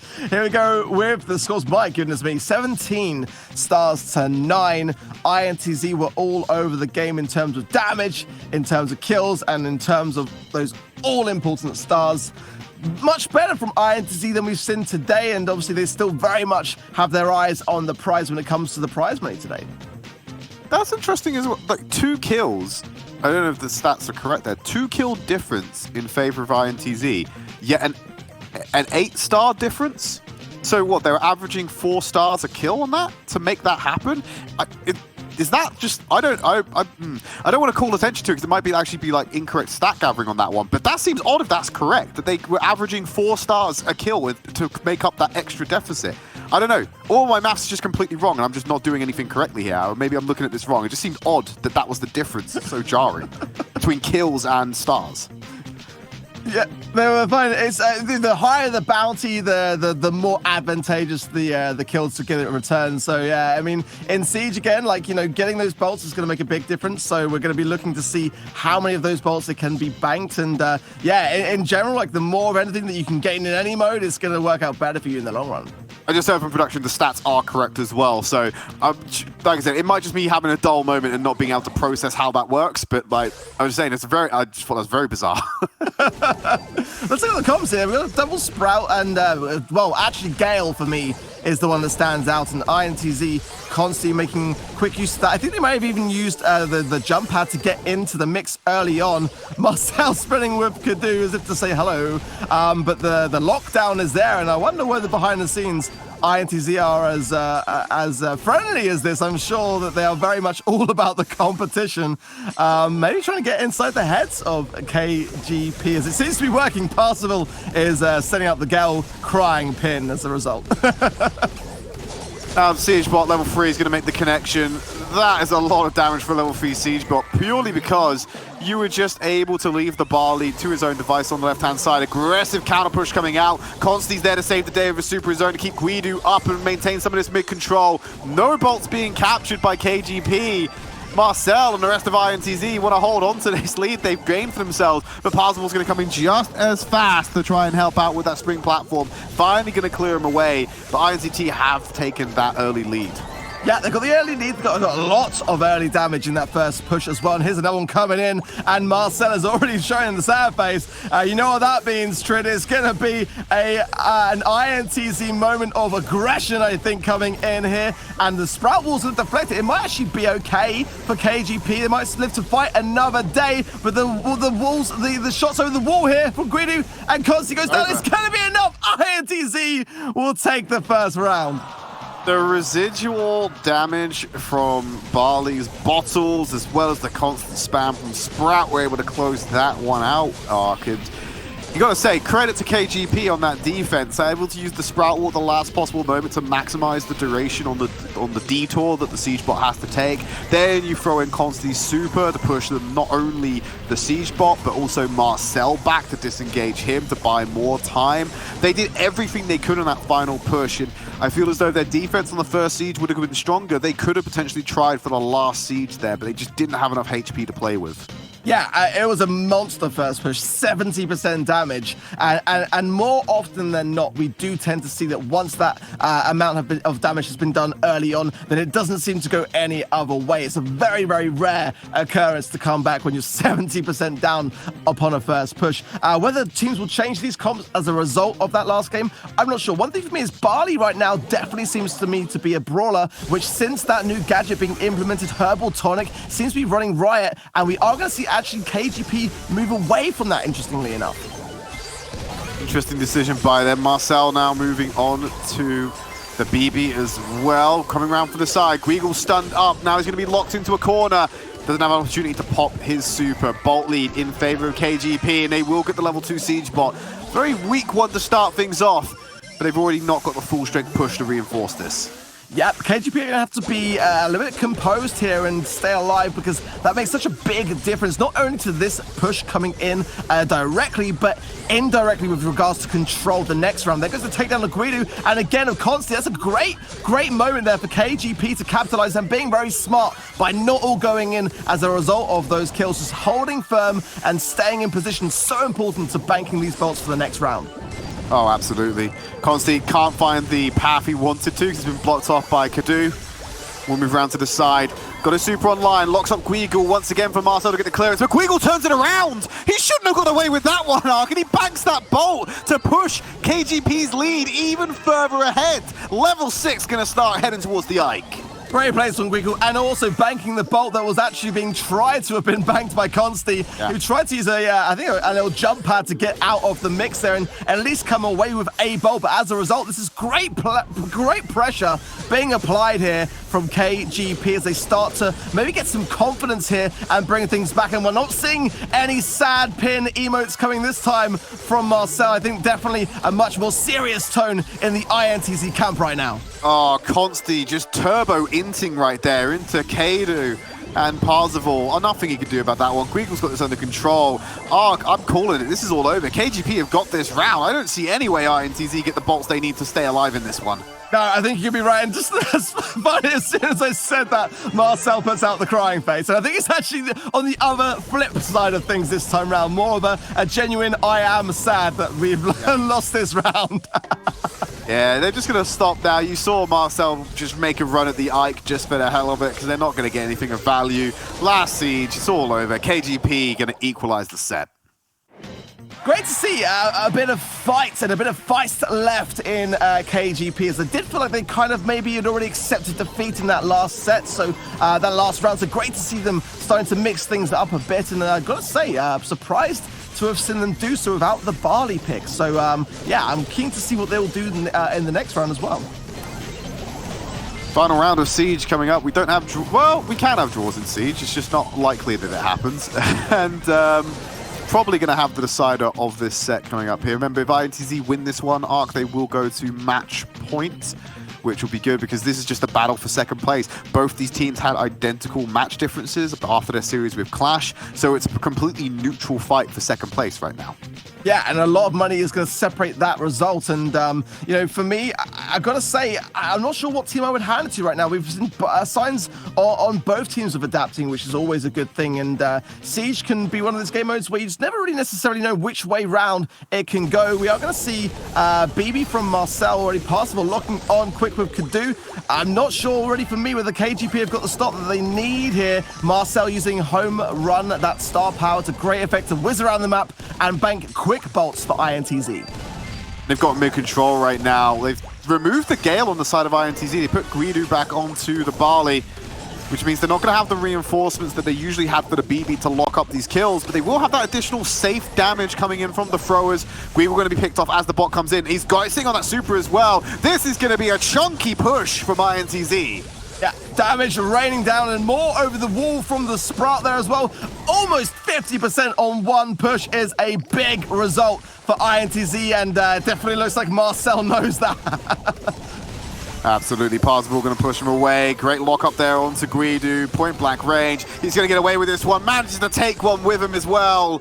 But the mid control, Marcel, like you said, using that home run star power to be able to run around fast, get control of these bolts and bank them. He's the only thing giving INTZ a lead right now. He is solo in the middle of the map arc without a team, and 1v3 he generated more bolts than they could possibly imagine. Level 6 running at the Ike.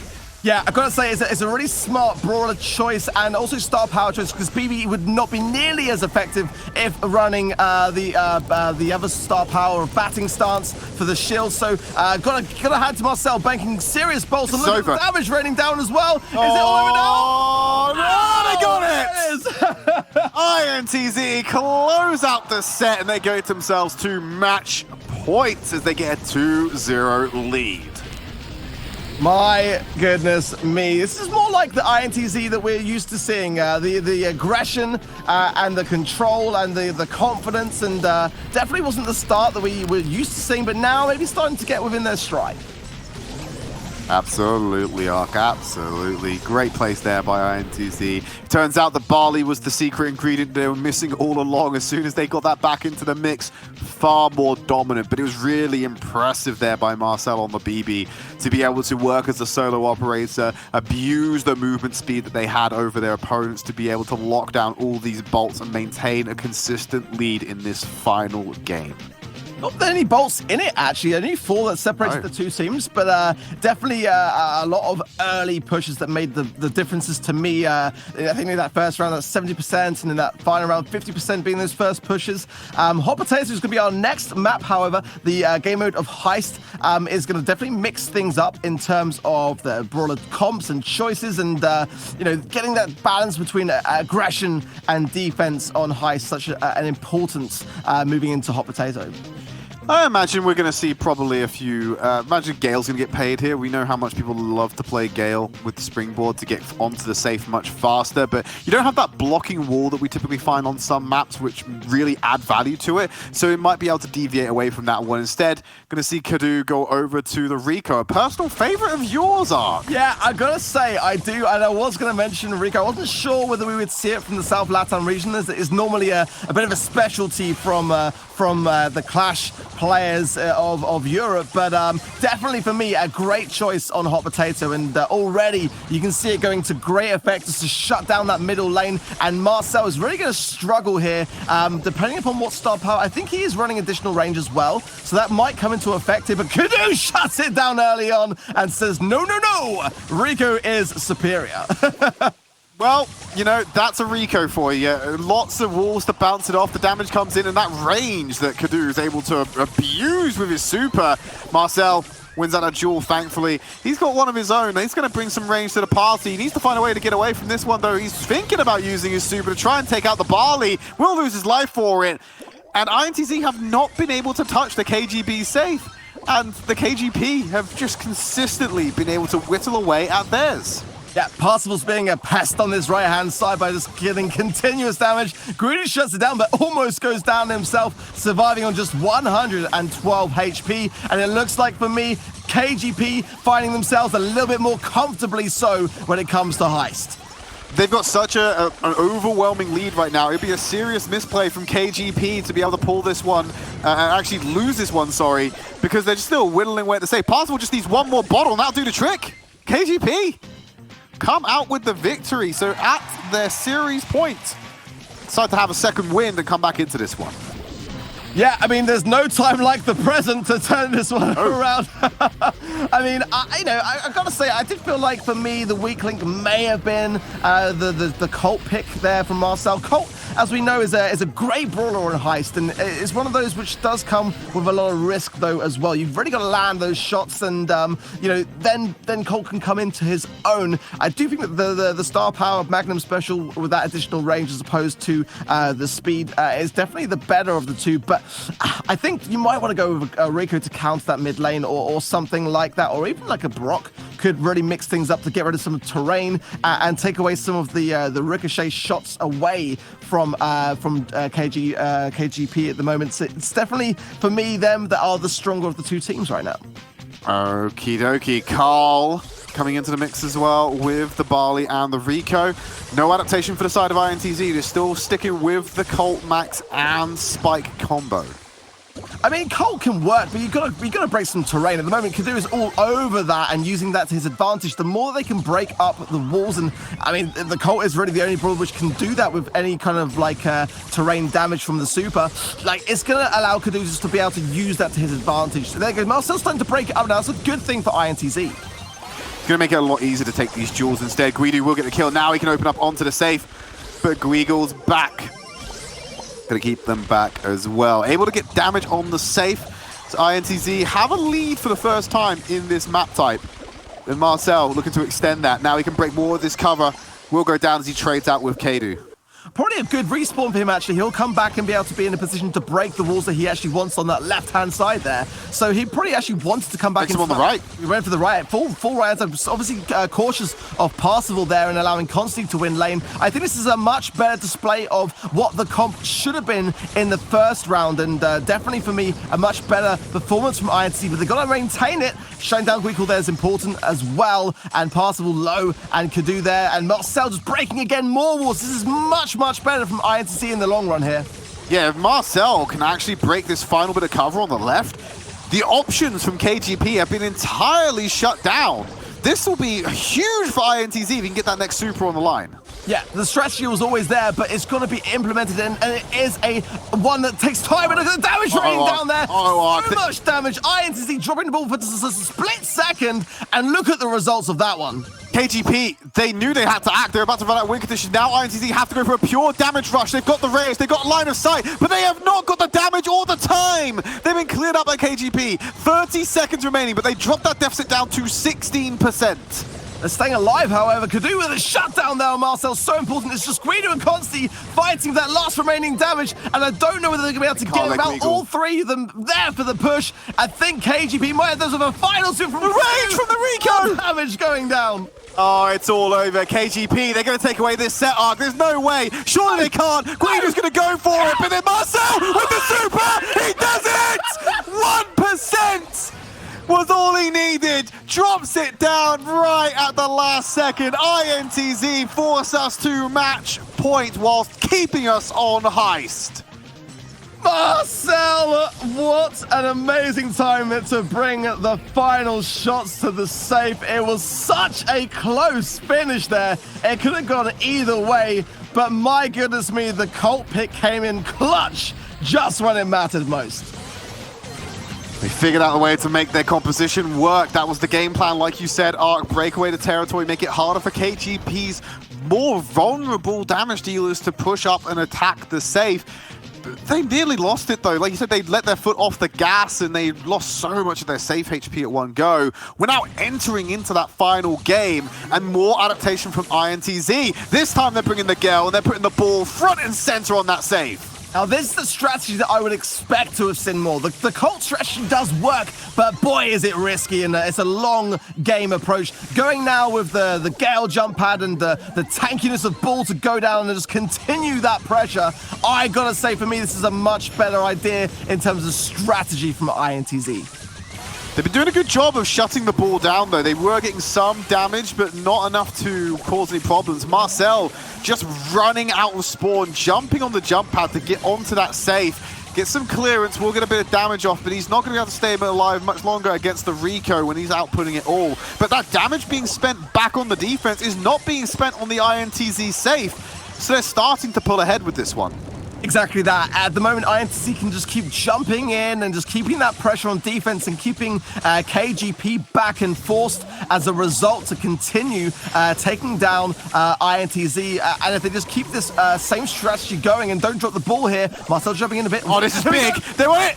That's going to be it. There's no way, Ark. There's no way they win this race now. INTZ walk out with the 3-0 slammer jammer and finish in second place for the region. INTZ, for me, did a fantastic job. They learned from their mistakes throughout this battle between KGP, for me, and just kept mixing things up, and were not afraid, even after that last round, winning it in such a spectacular fashion as they did. I think that was the way to finalize things in high. Swapping out to Gale and Ball was really smart for me.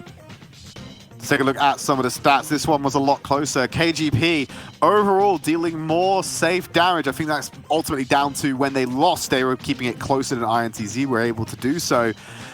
But yeah, just a few kills out if you're looking at the scoreline, but it doesn't change the fact that INTZ won out the heist and means that they will take the match altogether. Let's throw it over to Dan to close out the region. And what a region it has been to close out. These were some blisteringly fast Brawl Stars matches. Our MVP for this final match of the group is going to be going to Consti, though. And again, there's so much to break through, so little time to do it. Locking down the map on Snake Prairie is so important, and Bo is someone that's particularly good at doing that with the stealth mines. INTZ had a bit of a rocky start, but were able to smooth things out come game 2. A little bit later, Conti played Gale in Siege, jumping straight into the action, and later switched to Sprout, keeping amazing control of the center, allowing the team to get those bolts and dealing a lot of damage himself to the enemy Ike. Finally, moving on to Heist, it was Sakura's Spike before moving on to Gale and going with the more traditional jump pad strategy. And it certainly worked with a combination of the Gale and the Bull. Anyways, that's the group. This is how it shakes out. Qlash are going to be your winners of LATAM South, followed by INTZ and then KGP, again, formerly Red Canids, are coming in last today. A little reminder that INTZ already qualified, but still, today's prize pool is the important thing. And $9,000 going Qlash LATAM's way. They may not be representing at Global Finals, but they are taking home the dough today, and that must feel good. But now, let's talk about Global Finals, shall we? Here's the leaderboard.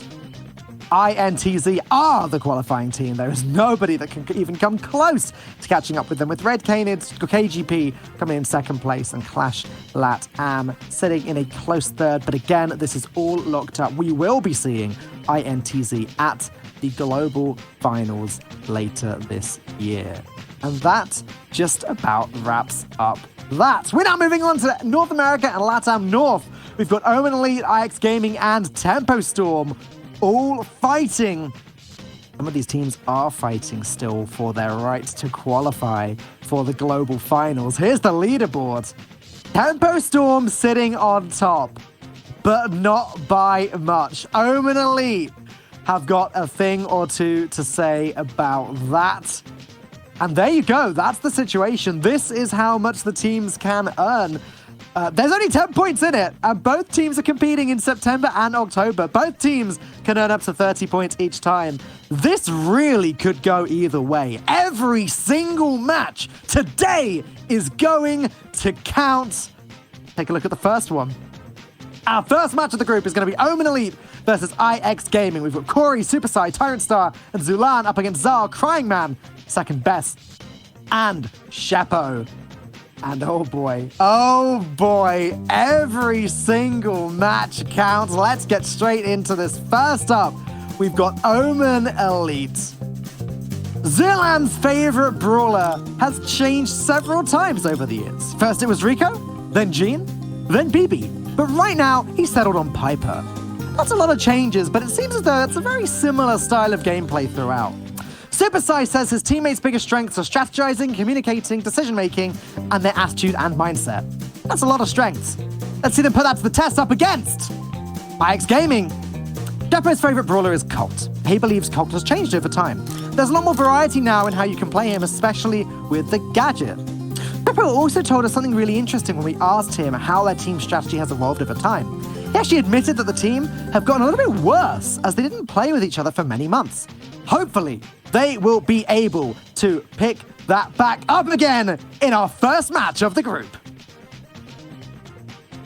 Yeah, man, I just really can't believe what they got coming up in this Brawl Talk tomorrow. It's going to be insane. If anyone misses the countdown and forgets to subscribe to it, I think they're really been missing out. Oh, we're live. Okay, yeah. Hey, Ark, what's going on, dude? Really looking forward to this next match. The North American region still has yet to have a qualified team. Who's it going to be? Well, I mean, the bans are in, Woody. Omen Elite banning Surge and IX Gaming banning Gale. So whatever the outcome of that, I think that will have a big change to mix things up. Keen to see what the next maps are going to be. Hard Rock Mine, a fan favorite up then for set 1. Gem grab on the way. I'm ready. Let's hop right into it. We already know that there's a very close race right now, of course, between Tempo Storm and Omen Elite. But if the LATAM South region is any predictor, it's not just the teams that are vying for Worlds qualification that can win a region and take home that $9,000 prize. IX Gaming have got a huge name for themselves as well. And Crying Man, the sneaky guy that he is, will be moving forward in the right side as Rosa to try to get the edge in this gym grab map. Exactly that. Omen Elite and Temperstorm is where our eyes are on, and IX Gaming are definitely up there with a team that can be a real pest and stopping them in their battle to qualify at Worlds. And I really got to say, IX Cryman playing this right-hand side lane, Rosa, is definitely a thorn in Omen Elite's side right now. Yeah, if IX Gaming wins either of their matches today, they basically destroy the hopes at Worlds qualifications for the team that they knock apart. Now, Omen Elite and Tempestone have both qualified for the finals next month, but with a little bit of a slim advantage for Tempo Storm holding 10 more points, that really puts the pressure up to Omen Elite right here and now to get a smashing success early on against IX Gaming and keep that train chugging along.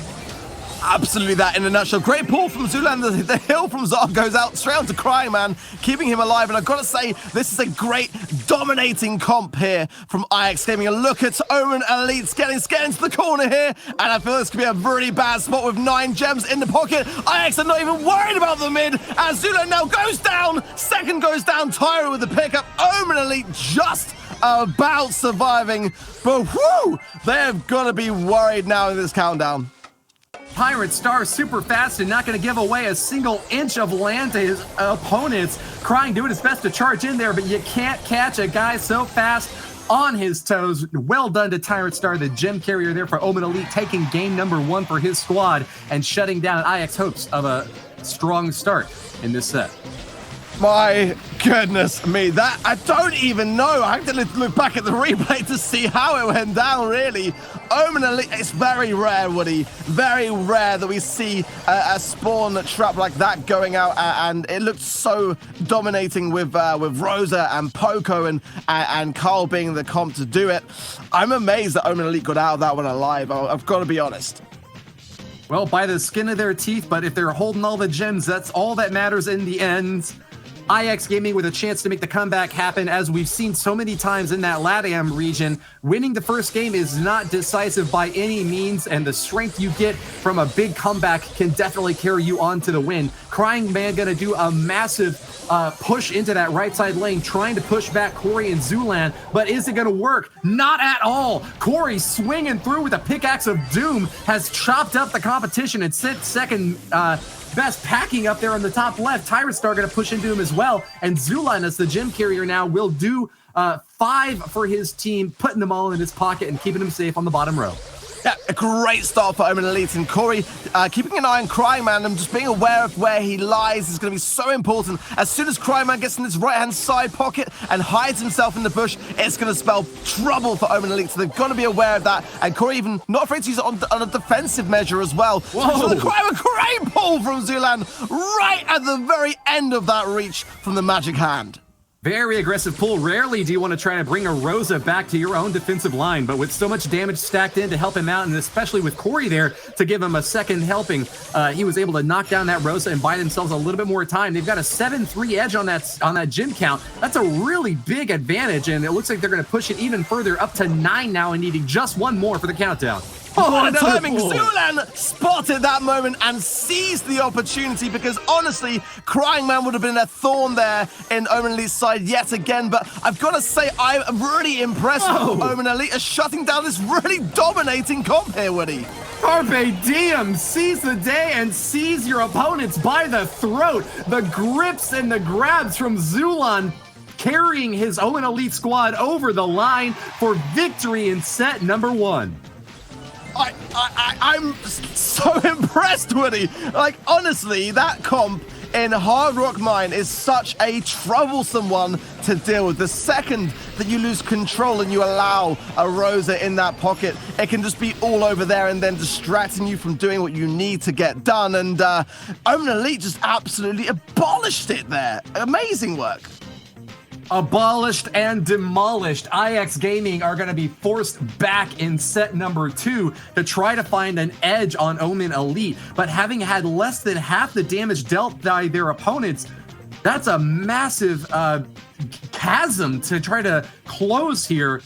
They really were focused heavily on trying to get the upper hand by sneaking past their opponent's line of defenses and getting a walloping blow through the back end. But the defenses held up for Omen Elite. Their back door closed shut and letting no one through.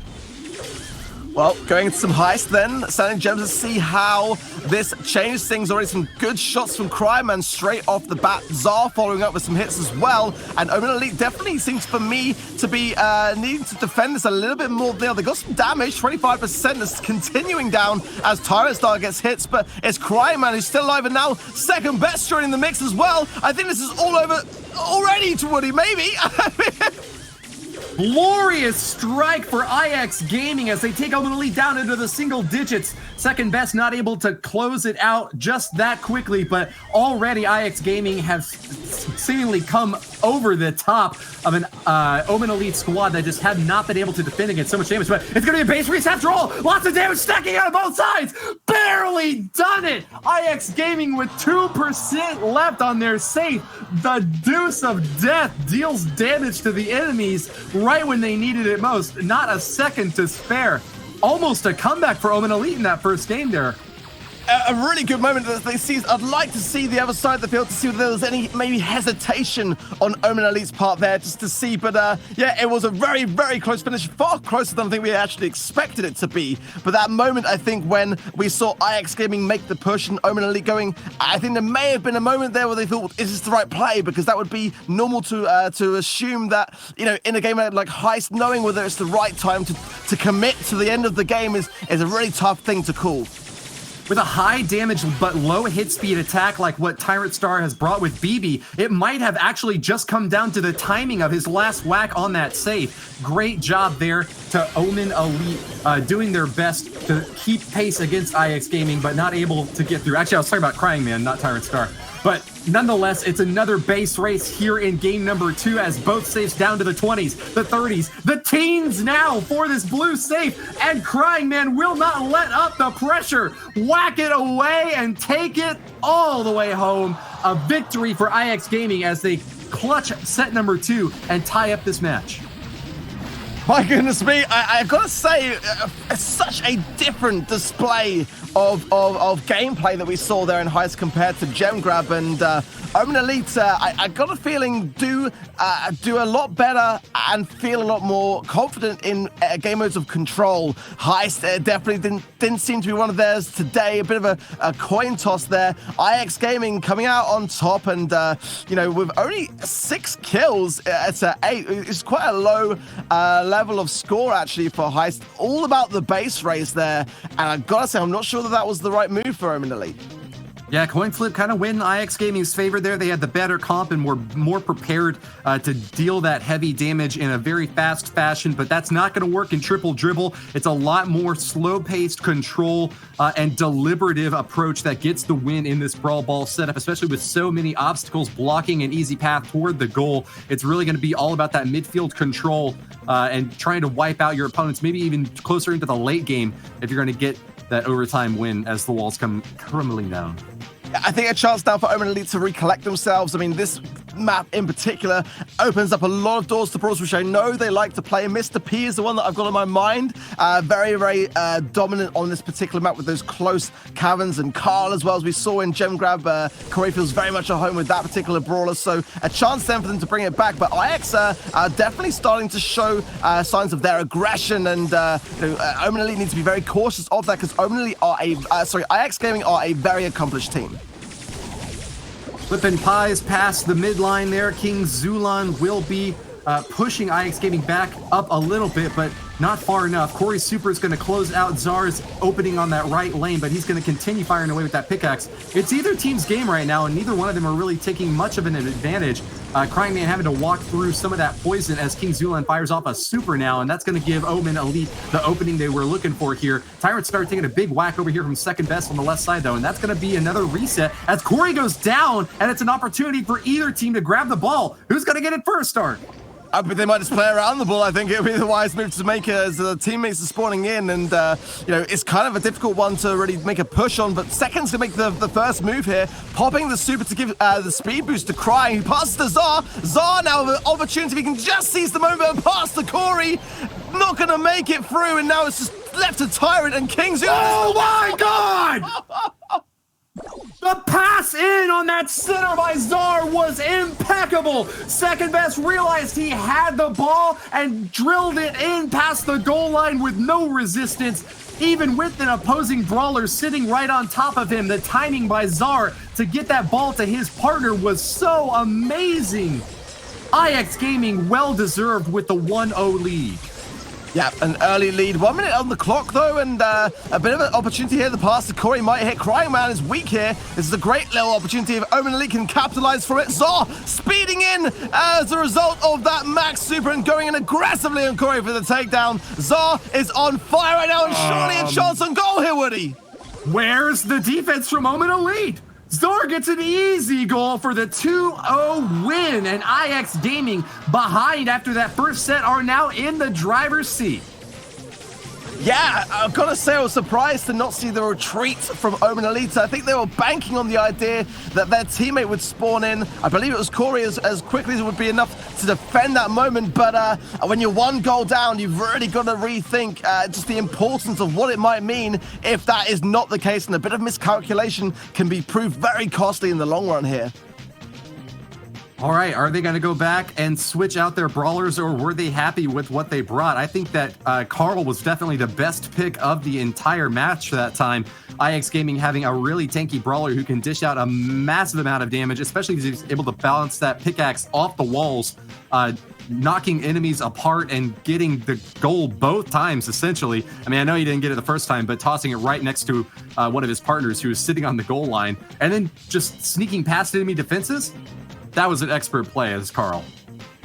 Yeah, I think for me as well, IX seem to like the Max pick, and it does seem to be the thing. Actually, Zerlin's going to go with Max this time round, and then actually IX are not going to play Max. And I think that was their strength for me in the previous rounds. We saw it in Heist, and we saw it before there as Corey throws out a gadget there of healing Toxin there. Let's see what happens here. Corey's really low, and Tyrant getting hits as well with great pressure early on from IX Gaming here.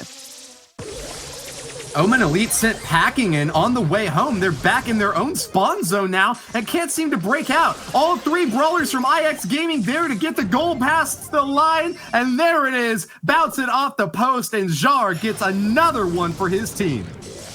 I gotta say, I feel like Zulan could have dashed that and actually managed to save that ball off the line maybe, but nonetheless, it's continued pressure from IX's Zar gets behind Omen, and that's gonna be taken care of before Omen can even think about getting this ball here, and they've got to start to recollect. They do not want to lose this game, and being one goal down is a really disastrous place for them to find themselves as Corey uses the final gadget of that healing tonic there, and that's gonna be noted because without those heals, Omen Elite are gonna be under pressure to stay alive and gain their positioning on the map here if they're going to be able to pressure IX in return. The positioning by second best on the left side is so amazing, able to pop through enemies all over the field and barely taking any damage himself. Finally opens up to Zulan there, but still isn't going to go down. Popping away at Corey and Zulan. Any chance he gets at a shot, he takes it. And man, he is deadly effective with those B blasts. Another one right in Zulan's face. Yeah, Zar going in, doesn't get the actual takedown there. Zar comes in to protect Corey, and this could be a great chance that Omen Elite have got to capitalize. They've yet to score anything at all yet, so they really need to make this moment count with 40 seconds left. Zulan needs to win lane to second, not an easy one to do because B can pack a sting. Tyron with shots on Zar, forcing him back, and Zulan now needs to really get a speed in with Corey if they're going to make this moment. 30 seconds left, There's not much time. Epic totem drop by second keeps himself up. Even though he takes a big swing from Tyrant Star, he has slowed down Omen Elite, and they are struggling to get that last goal in here. Tyrant Star reclaims it, goes in for the goal. Only second on defense. Can he get past and get it in? 10 seconds left, Ark. There's not much time. Tyrant is being very cautious and rightly so, but the time is ticking in. It's going to be a goal with 3 seconds left. Omen Elite will keep the dream alive, and now it's going to come down to overtime, Woody.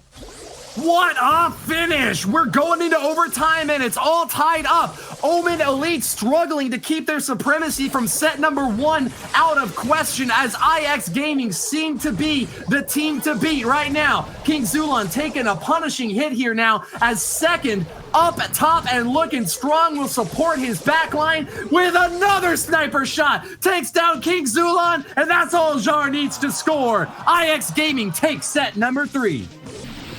It was a brief moment there when Omen Elite had an opportunity, but they just were not able to recollect themselves. Second playing B there for me is always the culprit when it comes to overtime. Such a prominent brawler when it comes to Brawl Ball overtime moments. And Omen Elite now are under immense pressure. And let's not forget that they need to have a fantastic week this week around. They are tied in the points when it comes to the leaderboards with Temperstorm, who are up later today. Both teams have qualified for all remaining monthly finals, so now Omen have got to be feeling the heat. Yeah, their feet are not only in the fire, they're deep in the furnace now. They have got one more set that separates them from a crushing defeat that might ruin their World's Finals hopes. They've been struggling all year long, Ark. This is not just another game. This is their lives on the line here and now. A $1.5 million prize pool for this year's event, and the bulk of it gets handed out at the World Finals along with the grand glory of being a championship team. Can Omen Elite stand up to an IX Gaming squad that have come back with 2 sets in a row? Corey going in. I like the double palm pick and the max pick as well, but it does seem, again, like IX are the stronger of the max battles on those side lanes as Zar and Crying have got full control here. The tie was there for the first round, but I gotta say that IX seem to be showing no sign of slowing down in Siege thus far, Woody. Oh my gosh, Jar is just going to continue pounding away at the Omen Elite backside. King Zulan forces his way through, but in the 2-on-1 is going to be sent packing once again. IX Gaming tied up with Omen Elite on the bolt count for the first round. It's going to get a huge bot on the second one. This might be a push kill here from IX Gaming. Already past a dozen bolts, 14 bolts, 15 bolts. They won't stop. It's going to be an absolutely monster push, Woody. 16 bolts. There is 1 round remaining after this if they can defend it. And I've got to say, that bot looks mean and nasty, and it is coming down fast on the Omen Elite Ike, Woody. A throbbing purple thrust right onto their Ike, but no support from the IX Gaming players. They're going to hold on to the midfield and try to outpace Omen Elite on the last bolt race. Not going to be an easy task, especially with Omen Elite holding 5 already, but midfield control is all IX Gaming needs, and it's coming down to this fight between Jar and Tyrant Star on the right side. Jar holding on for dear life. Can he stay alive long enough? Look at this from Omen Elite. They might be able to get a push here. I've got to hand it to them. That was an amazing defense. Not an easy feat. And if they can just get a couple more bolts, a level 10, it's going to be a 9, but they'll take it. And they've got to get 24% damage or somewhere around that region. And look at this. IX Gaming are flustered. They are trying their best to slow this down, but it is coming in quick and fast, Woody. That siege bot's down. It's all left to the brawlers to get the damage in there. Down to 90s, 80s, 5 seconds remaining. A super from Corey will do it. Omen Elite with the turnaround kill. Didn't even get a level 10 siege bot, but with a blast from the past, throwing everything on the line, they grab victory in game number 1. Oh! I think this might go all the way if Omen Elite can keep up that kind of level of fight, because I'm not being funny, that looked like it was all over and done at a very early stage. They were able to recollect, come back strong, and come back to win that under, I think everyone's, I didn't see it coming, Woody. Disco lives for Corey as Carl swinging through every single brawler and sashaying his way on down to the Ike, just wiping the floor with that pickaxe and ripping that Ike apart. Great job to Corey especially. I think Omen Elite really have got their skills back on track now for victory against an IX Gaming squad that still is just one set away from picking up this match win. I mean, I've got to say, like, if Omen Elite can start to regain themselves after that, they must have had a boost after that last victory. If they can win this set to tie things up, then I've got to put my money on their side of the table to take this one home here against all odds. There's another tie. Let's see now what happens, because if IX can control the mid, we might be seeing deja vu all over again, Woody. Ball's busted down on the bottom left side, and that's no good news for Omen Elite, whose Carl needs to be able to play that cornering game to keep pace against Daddy Second, moving so fast as Max, one of his favorite brawlers, and able to grab those bolts and dash away to safety. Second, he didn't bank the bolt. The Crying Man is going to go there to pick it up, but that might be costly as IX are trying to bank these bolts. There's 5 in the pocket for Omen Elite. If they can get this one here from Zulan, it's going to be, the shutdown there as well. It's going to be probably 5 left for Omen as the IX push seems inevitable at this stage. Geometric destruction by IX Gaming with the Angular Elite squad popping down King Zulan. Crying Man and Jar have done it, getting their siege bot powered up to 13. It might be a lucky hit for them, but it's unlucky for Omen Elite as a big strike is coming straight for their Ike once again. It's going to be, I think, a pretty good defense from Omen Elite. My goodness me, the pressure now from IX as they have to defend their position here in the mid. I think 1 bolt will probably tie it for Omen. 2 bolts should give them the push. They've really got to start capitalizing and gaining some of these kills, because at the moment, IX are all staying alive. 17 seconds. They've got to start confirming these, Woody. IX Gaming know how deadly Omen Elite can be, even with the smallest of siege bots. That's why they've done their homework and have kept their opponents at bay. Denying access to the midfield grants all the remaining bolts to IX Gaming. The squad on top will stay there with another big bot coming through. This is virtually guaranteed to go through a Game 3 tiebreaker. IX Gaming punched their way to glory, and as the sounds of the Rocky theme track are playing in the background, dun, dun, dun, dun, dun, dun, dun, dun, dun, dun, we've got another tiebreaker arc. My goodness me, it is starting now to really heat up as Omen Elite now in a very, very perilous spot. It might mean that their chances of taking out of their control of IX beat then Temperstorm, then that will change things, but Temperstorm yet to play today, and at the moment, Omen Elite in massive, massive trouble, Woody. I really gotta say, hats off to the Siege bot. He's there to deal as much destructive damage as he can, but he still chooses to wear boxing gloves on those powerful fists, forcing his way to the enemy Ike, but not going to come in with the deadly blow that you know he could deliver. He's given them a shot, and that's why we're going to a tiebreaker game number 3 right now, Ark.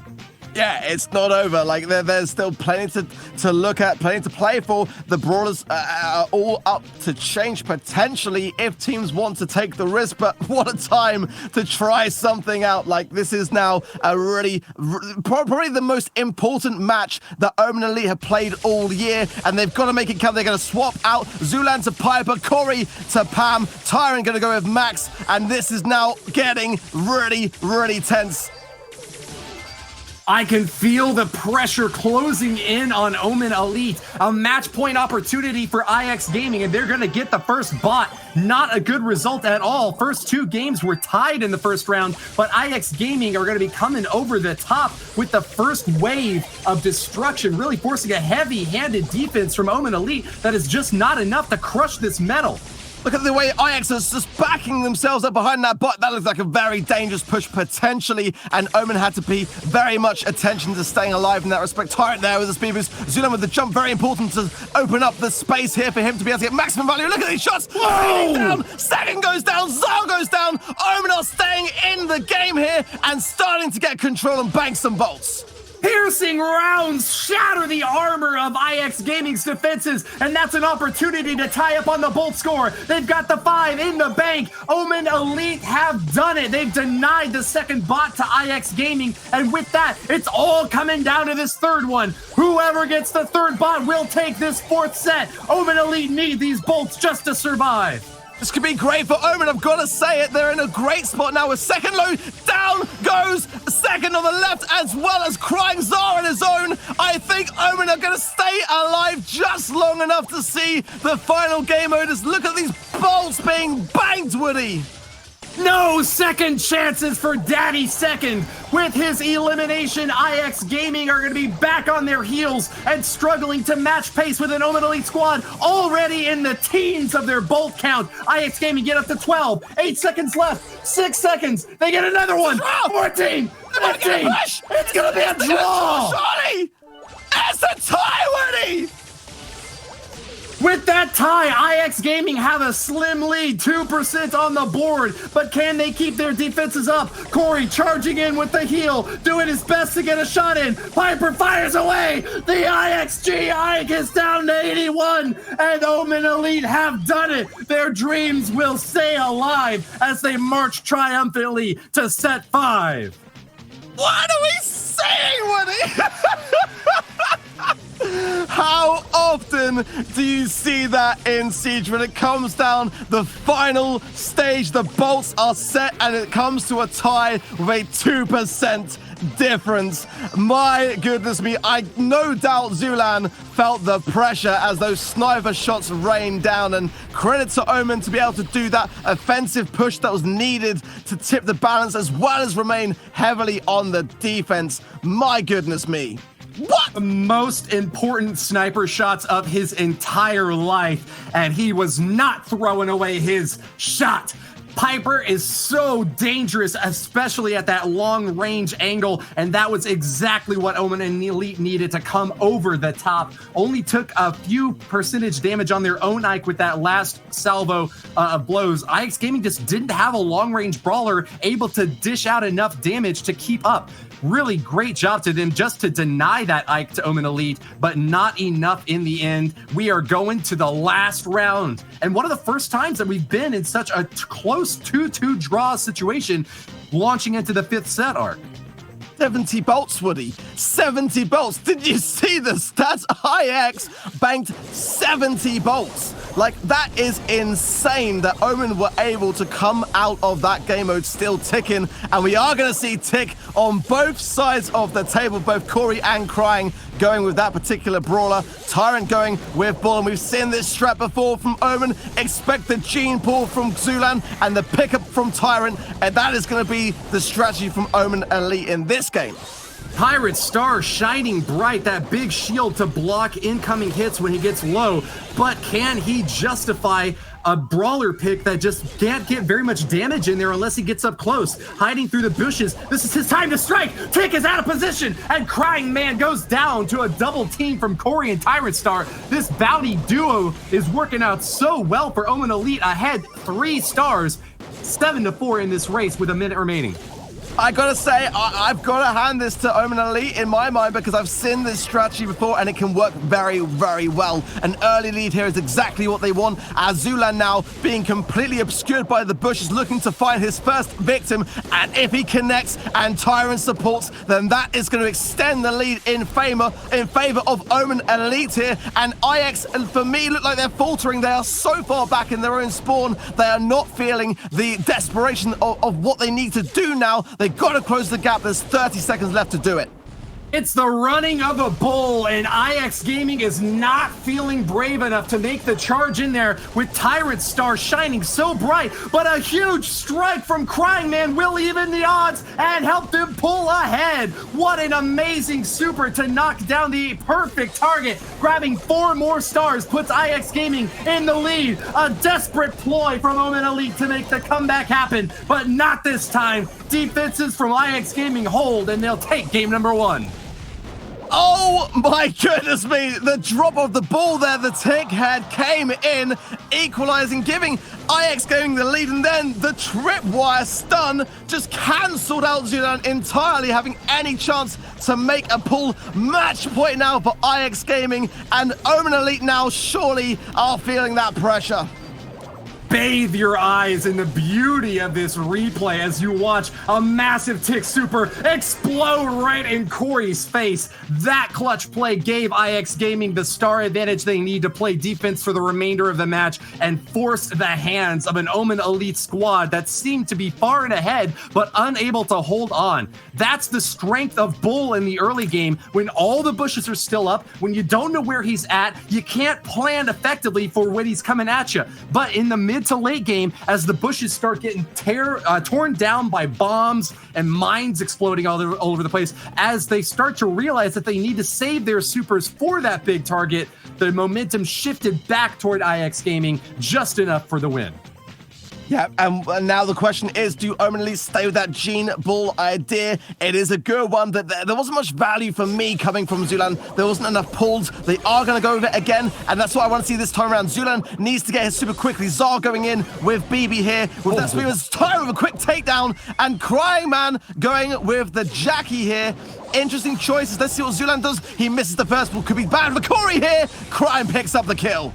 Jar brought a baseball to a shotgun fight, and Tyrant Star just opened up right in his face, grabbing the first kill for Omen Elite with that middle star claimed as well. That's going to be a slim lead for our blue team on the bottom, but they are not playing as aggressive as they did last game with a Jackie and a BB up on top for IX Gaming. They're just biding their time, waiting for an opening to strike super hard and fast. You know they can deal a ton of damage close range, and with the heals provided by Second Best, they can stay up for a long time, Ark. Yeah, Omen are going to be cautious here because they are being obviously very conservative here in their approach. They have to be, because if Cryman or Zara lurking in the forefront of those bushes, they can be taken by surprise. But Zulan does need his super right now, and they've got to start working out where IX are lurking because time is ticking, and this is a big timer now for Omen Elite's potential to stay within this competition. IX Gaming have basically committed to the all-in the last few seconds. That is going to be a deadly blow against Omen Elite, but only if they can find that clutch opening. Corey will continue to apply pressure, but in a very aggressive manner. Can't get hit a single time by a baseball bat or he is going down. He's got to be very careful of Jar sneaking around in the bushes. Second's going to be sneaking around over on the right side. And here we go. We're collapsing into the final moments, Ark.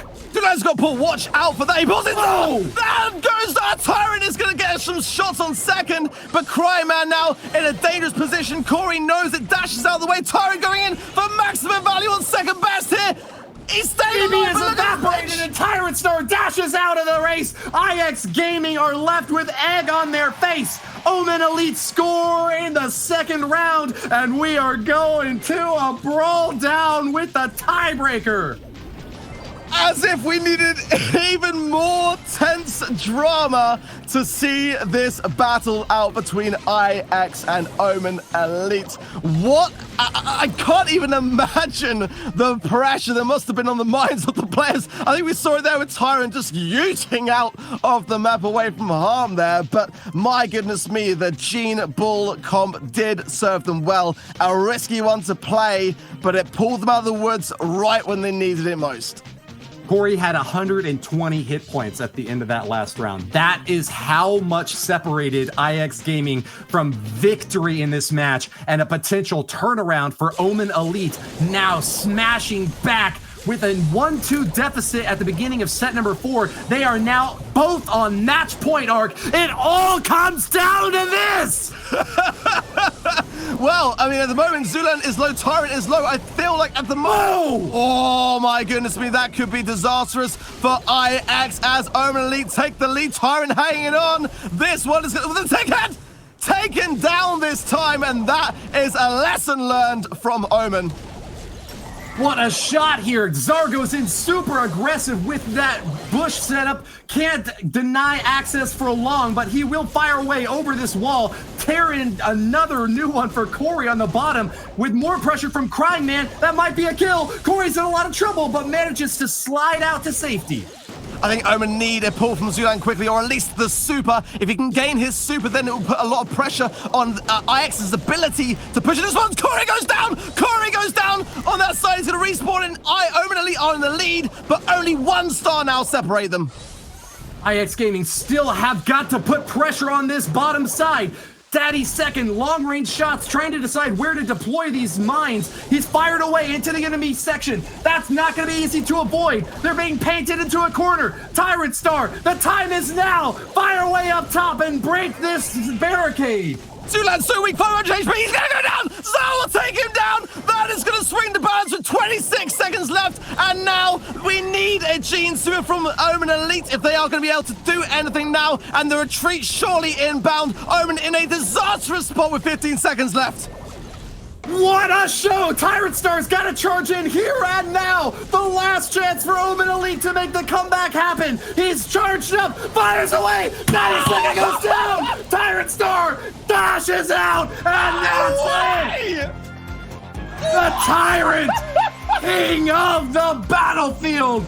Gladiatorial combat with a win by just 1 star! Shining bright and standing tall, Omen Elite will move on. Their world's finals hopes secured by the slimmest of margins. I am literally speechless.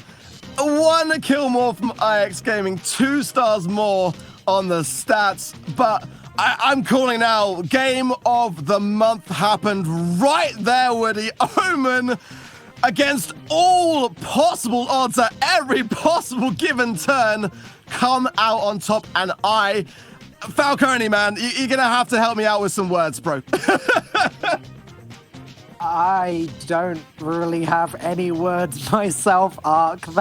I mean, we've seen some dominating matches in the previous region today, but that was... I don't even know where to start. We'll start with our MVP. Our MVP in that match is going to go to Tyrant Star. And after that ending, of course, it's going to go to Tyrant Star. This was a huge victory for Omen Elite as they are fighting for their tournament lives, for their spot in the global finals. And here you go, you're going to see some of these clips, and I don't even know how to start to process what I just saw. We saw a lot of max play with Tyrant Star at first, zooming around the map, dealing large amounts of damage. But yeah, let's look at Bounty, because this is what it's all about right now. Tyrant Star as the bull eventually charged in when it really counted, got that elimination, charged away, got the super energy to charge away again, awarding Omen Elite the win. And there are so many ups and downs for both teams in that match. If you missed any of that, do yourself a favor, go back, rewatch it. But first, let's check out the rest of the day as Omen Elite do take their first win, but now all of our attention goes to Tempo Storm, as it is them that Omen Elite are competing with in order to get that place in the global finals. The next match coming up is going to be Omen Elite against Tempo Storm. The match of the day, if you will. Oh, I don't know if I'm ready for this. I really do not know if I'm ready for this. Let's check out the players one more time. It's Omen Elite, Corey, Super Sai, Tyrant Star, Zulan. Zulan claims that Omen Elite have always been a top-tier team, but in the second half of the Brawl Championship, they have really started to dominate. These are some big words. Super Sai says that Omen's Elite mechanical gameplay is improved most dramatically, but most importantly, Corey claims that the team have become great friends. And you know what? At the end of the day, that's what it's all about. Tempo Storm, on the other hand, we've got Alec, OG, and Bobby. According to OG, Tempo Storm's strongest game type is Gem Grab, but he also says their strongest map are any of the competitive maps. I mean, isn't that every single one that we play? He also says his teammates' biggest strength is that they play a god-tier Dynamite. Not sure how helpful that's going to be, at least in this meta. But I think the next match is just about to start. Guys, take it away. Thanks very much, Dan. I'm going to let Woody catch his breath a little bit longer because that went down to the wire in our previous series. But it does spell good omens for Omen Elite, shall we say, because the longer this goes on, the better for them. Essentially, their only objective for this monthly final, Woody, was to not finish third place. Because if they did, and then Tempo went and got first place, it was all over. That was that slot locked up. They can still push this race on to next month. What this series is about is closing that gap behind Tempo Storm so that next month they have as many opportunities as possible to go ahead and get themselves that spot at the World Final. I mean, calling it a gap is generous at best, Tridd. It's only 10 points that separate Tempo Storm barely in the lead over Omen Elite. Yep. But with Omen Elite struggling so hard just to keep their heads above water against IX Gaming, will they be able to weather the storm coming at them right now? A big hit for Tempo Storm here and now could end Omen Elite's hopes. But Tempo Storm can't take this one for granted either. They need wins to stay on top. Absolutely, and Omen Elite, if they get out of victory here, that 10-point deficit, well, that might swing hands. Bobby going to press forward on the Pam here, so they're running with Pam, B, and Max for Tempo Storm. On the side of Omen Elite, they're running pretty much the exact same things, that they're going for the Sprout instead of the B. Yeah, Sprout has seen a lot of action alongside Barley, one of the best throwers in the game, especially when you need to be able to close out particular avenues of attack. Corey using that super to deny access to Bobby, who's just kind of stuck with his hands, somewhere on the device, but not able to get much value out of it. Big hit here from King Zulan, but the crossfire not going to be enough to take OG down. We need one more shot from Corey to get the job done. And they're boxed in. If Bobby goes down here, this is going to be big for Tyrant Star, but the ceiling station will come out immediately destroyed. But it is enough to force Omen Elite away, meaning Tempo Storm can breathe safe a little bit longer. Oh. They're going to struggle to get past Zulan, who's set up a healing station of his own. Yeah, nice read there from OG. Knew exactly where Tyrant Star was. Fired into the bushes, but couldn't land the shot. King Zulan's healing turret is doing some amazing work, helping out the Tempo Storm squad to charge toward victory. Corey is ready to make the goal happen, but he's blocked himself off. Couldn't make it to the goal line because he had used his own super to close that avenue of attack. Not ideal. In fact, far from ideal, Woody. It does slow everything down. I mean, Tempo Storm can regroup. They're unable to capitalize on the man advantage they created for themselves. And make no mistake, Omen Elite are consistently out-fragging Tempo Storm right now and are creating so many opportunities to score. They just haven't been able to convert it yet. Ooh, big hit for Tempo Storm as they knock Corey down. Great sniper shot out there from OG as he's going to get his supercharged B hits even more deadly in overtime. Without any boxes to block those shots, expect OG's star to rise high in the sky. Tyrant Star going for the 1v1 with Alec, backs off because he knows Bobby's going to come around and reinforce that one. Omen Elite have locked Tempo in their spawn. When we hit overtime, Woody, Omen are going to have the advantage here unless they start faltering right now. Tempo Storm going to force them away, but they'll heal up in time for overtime. He bombs by Corey, almost enough to take OG down, but it's going to need a little bit more. He's taking a Oh, they got him. Grab blasts him. And Tyrant Star's going to go grab the ball. Alex there, passes it into the center. Bobby collects, clears it out to make sure it doesn't go in. That could have been it for Omen Elite, but they're forced away by Tempo Storm's respawns. That ball was so close to the goal line, I was worried that Bobby was going to tip it in. If he had moved even a single inch backwards, that might have happened. But great heads-up play there, keeps his dreams alive as Tempo Storm push it back down to the midfield. OG, it's all up to you, buddy. Long-range shots, we need to take these Omen Elite Brawlers down here and now. Bobby going to put down the healing station, immediately destroyed. There's no cover to hide it behind. Boom! Going to move forward. There's the shot onto Zulan. Oh, the shot's not going to land. 23 HP. It's sat in the middle. The kills have to come in now. Tempo Storm. They've done enough, Woody. They're going to have to walk it over the line. Bobby gains the goal with 15 to spare, and Tempo Storm take the first game. A tornado warning as Omen Elite retreat into their bunker and Tempo Storm walk it past the line. Playing defense for much of that first round, they nonetheless struck back hard.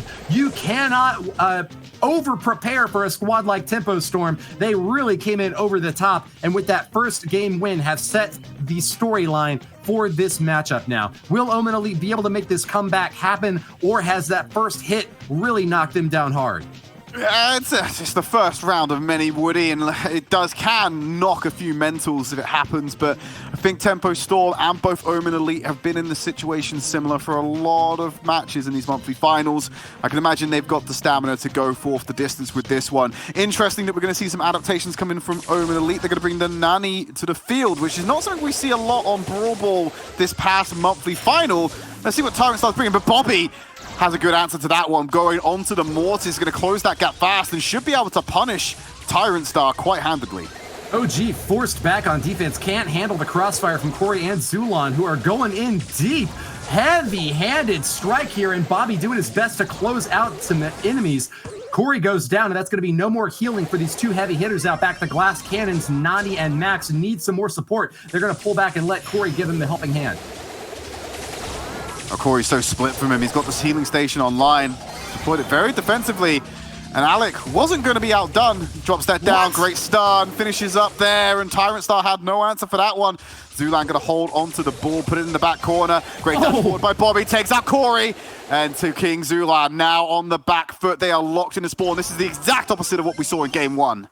Deadly charge by Bobby, and Mortis is looking like a great pick for Tempo Storm this time. Didn't find the throwers they were hoping for, but have nonetheless made it to the back line so many times. With a 3v1, King Zulan makes a threatening charge toward the top, but all he's going to do is delay a bit. We're moving into the last minute of play. Tempo Storm far and ahead, the favorite to take it. Can they score here and now? Gonna move it round. There's a lot of HP on OG. They have to burn him away. Oh, they got him just on the line. And Alec can't get the final touch as Zulan goes for the clearance to keep it away. They're gonna try and box him in. But, oh, Alec finding him on the back end. That's not good for Omen. I am sweating just as many bullets as these players are firing at the enemy line. A hit from Jackie is so deadly, but Tyrant Star is keeping his distance perfectly. Those shots from Nani dish out maximum damage at that optimal range. And here he goes, fires a super away, and that's a big blast on Alex's face. He drops his healing turret just to stay alive, but can't keep up. King Zulan knocks him apart, and Tempo Storm are going to be struggling once again to fight back against an Omen Elite squad set up heavy on the midfield. They're going to dash through Corey. Bobby's found that first pick. They can pass it down if they want to.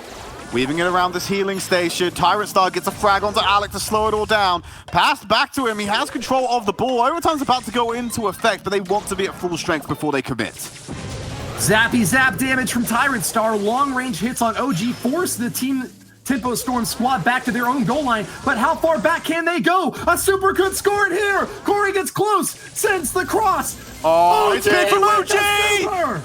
Oh, he went for it, Woody. It's not enough, but body blocking from Zulan just means they can walk it over the line. And Omen Elite tie out the set. Excellent job from Omen Elite. Great teamwork there from Zulan to soak those shots. That Scrap Blaster is nothing to sneeze at, but when you've got teamwork on your side, you can power through the most difficult obstacles. Tempo Storm came so close to scoring in the mid-game there, but just couldn't get it past, even with those big hits coming in from Alec.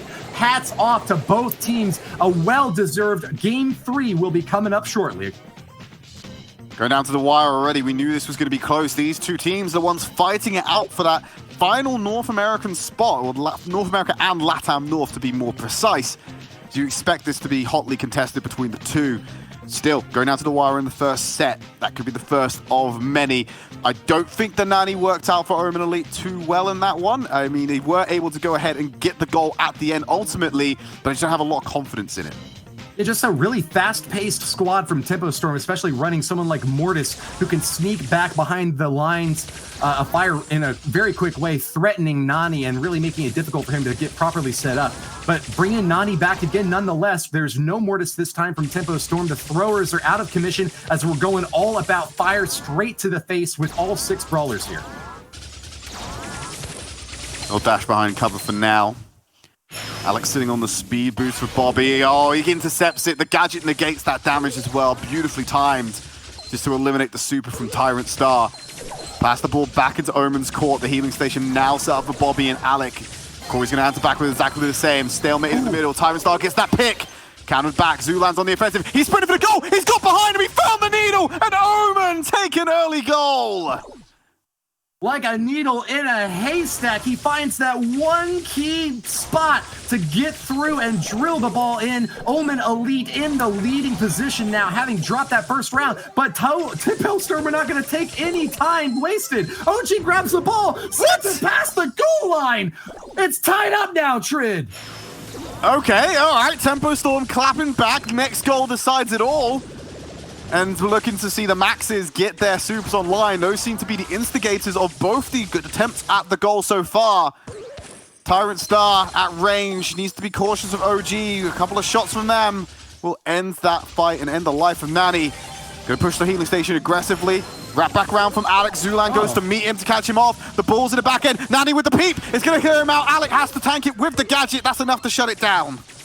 Very dicey play there from Alex, forced to swap lanes and losing a lot of time at it, but it looks like that positioning advantage will get them exactly what they need. Tempo Storm get the team wipe they were looking for and are going to be moving back on the bottom side here. Omen Elite respawning and coming out now are going to be in an awkward spot. Can they force off a Tempo Storm squad? Looks like they're having trouble with it. King Zulan goes down. Tyrant Star in a risky position, but he gets the kill he's looking for, and we're back to a reset in the midfield, Tridd. Go ahead and get some tags, stop the healing regen for Corey to go and finish him off. Ball in the middle for Tyrant Star. They're placing it forward. This might be an overtime goal they're going for. They need to build supers online if they want to have an attempt at it, but they're losing bodies in the midfield. This is going to be a good counter from Tempo Storm. Alex having an opportunity to heal. He'll have to tank it up from Tyrant's damage. They're going to make a shot on goal. Super online for him. The pressure's there. He's going to send the peep forward. Teleports with the gadget. Oh, Alec, he clears it all out and buys time for the respawns to come in. Alec, the goalie of the century. What a great read there. Saw the gadget used by Nani and took him out just when he needed to. That could have very easily been a goal by Omen Elite, but Tempo Storm will hold their heads high. It's still a drawn game and only 36 seconds left. Fire on the floor in the middle of this arena as both teams vying for control. Omen Elite carrying ahead with the ball. Tyrant Star takes it all the way to the line. Gets it past! Corey walks it over with the PAM. Set number 1 going the way of Omen Elite. Brawl ball coming down to the wire once again. And I love the attempt from them as well. Tempo Storm found ways to make the Nani work. It was less about the ultimate, less about the super, less about the gadget uses, more about the raw damage that was coming out there. It was enough to tank through the healing stations, tank through the PAM, and break down every obstacle that Tempo Storm put in their way. So many tight finishes time and again when it seemed like all hope was lost. Finding a way to get the ball past the line. Look at Corey there on that last goal. Less than 1,000 hit points remaining on that final brawler, but charging through with every ounce of strength they had. That's what it took to get the win against a Tempo Storm squad that went toe-to-toe with them, and dropping in set number 1. They won't be looking to do that again. They're ahead right now in the leaderboards, but their position is looking fragile as Omen Elite, victorious in match number 1, have taken the first set off their heads. Moving over to Stone Fort. Gem Grab is our next stop. And we'll see them come out on the bow, the sprout, and the PAM for Omen Elite. Similar story, except they're bringing the Sandy. I think that's the first time we've seen that today. Bobby rolling out with that one. Yeah, playing very aggressively too. Charges right up into Zulan's face and knocks him down. He'll be out for the count and taking 40 winks as he respawns and moves back in. But Alec, the gem carrier here for Tempo Storm, takes a beating of his own. Nice job to Tyrant Star and Corey finding him out of position. Even a super from Bobby isn't going to be able to help the rest of his squad mates out as he takes a big hit and is going to have to pull back on defense. Uses his gadget though and heals back up. He'll stay in the action a bit longer, Tridd. Pushing him away, and then King Zulan on the back foot. Gems relatively even. There is an advantage for Tempo Storm coming in because they have the mid control. They're unable to get onto Zulan. And they're going to see OG be backed away from these brushes. As that speed boost from Alec as he equalizes the gem count moving forward. This is a great pincer coming in. They want to pinch him in. Bobby bit off more than he can chew because Tyrant Star slammed him from behind. Grab and hold with a vice grip. Tempo Storm playing extremely aggressively here and getting rewarded for it. A 6-4 gem line in their advantage as they fire away, seemingly unconcerned with the objective. They're just going to get those kills and let the gems rack up as they may. Now with double the number of gems, Tempo Storm finally pushed back a little bit out of that midsection as they're waiting for their third brawler to respawn. Here comes Bobby. Around the side, he's got the speed boost. He's trying to pop the super, grabs all the gems from Zulan. What is your gem carrier doing that far up? So vulnerable when you've got a max in play. They're able to answer back and scoop back some of these gems, I believe. But you shouldn't be putting Zulan in that spot ever again. Very risky play, but Omen Elite have held on with their defense there. Corey using that super exactly when he needed it most. Seals off the entrance there from Tyrant Star, and OG going down. It's going to give some additional support on that left side. Blue team now have the countdown behind for most of this game, but holding court in the middle. Tempo Storm have been unable to catch back up, and it looks like they won't be able to. Nearing a team wipe, Omen Elite approaching the glorious victory they've sought for so long. Well, there you go. They're going to take that first game in the set, and they force away to set point. They're climbing up, Woody. Like you said, they were behind for most of that round. Got very dicey when they lost Zulan in the middle of the map as well, but they were able to reclaim the gems. They're using Sprout's wall to force Summer Tempo actually to walk over the bow mines that were being put out by Zulan and helping them to get that extra damage and crowd control, which has helped mopping up a bunch of these kills in the mid. It's really powerful for Corey to be able to shut down the routes of ingress to the actual site and the spawner on this map. There's 4 entry points. You can just remove one of them with one of the walls and force a split in the same way you would do a siege bot. It's a very tall ladder to climb, but the prize that sits atop is so worth it. World's qualification may very well be determined by this match right here. Tempo Storm on their heels, knocked back by an Omen Elite squad that is so pliable, so flexible, and able to bend back and snap right in their faces when they need the damage the most. Tempo Storm going to be a little bit flat-footed here as Bo is caught out of position against Tyrant Star. Might be squeezed, but no, it looks like Alec is going to retreat and get to safety once again. Tempo holding on to all the gems in the game right now, all 5 of them, as they keep this midfield control strong, Tridd. Yeah, dominant clap back from Tempo Storm. They've got control of the gem spawn as well with those mines in place. Bobby under pressure from Zulan right now as Alec wants to move back into the mid. Corey will pick up the first gem. Photosynthesis helping to negate that brutal damage coming in from Alec as he sweeps up a kill, but he's running into Corey. Wants to find it, has to. Tyrant Star is here and dashes away from the mines as well. Brilliant use of the gadget there by Alec, keeping those 6 gems safe, even if just barely. A courier like that is worth a lot when there's so many gems on the line. Great minefield set up by OG is going to give Tempo Storm all the gems they need for the countdown, and that is it. He is so far back now, there is no way Omen Elite can find him hidden in the bushes up there, and that's going to be an equalizer for Tempo Storm.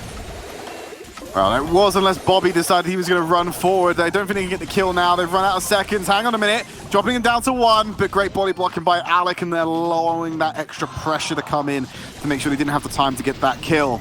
That's going to be Tempo Storm equalizing the set as we once again go to a game number 3. There's a second wave coming through with this Storm. The tied set number 2 is another opportunity for the comeback to cap it in right now.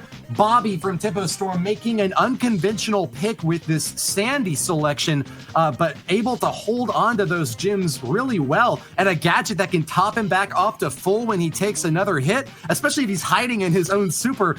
it's a really tricky play from Tempo Storm, a bit of a risky one, and if I may say so, but I think a really well-executed game number 2. We'll see if they bring the same strat in match number 3. It's starting up now, Tridd. Gonna bring the same shot again, sticking with the Sandy, Woody. So see more of that coming onto the field, and there's no adaptations from Omen Elite. They're happy with the comps as well. It's just a matter of execution for them.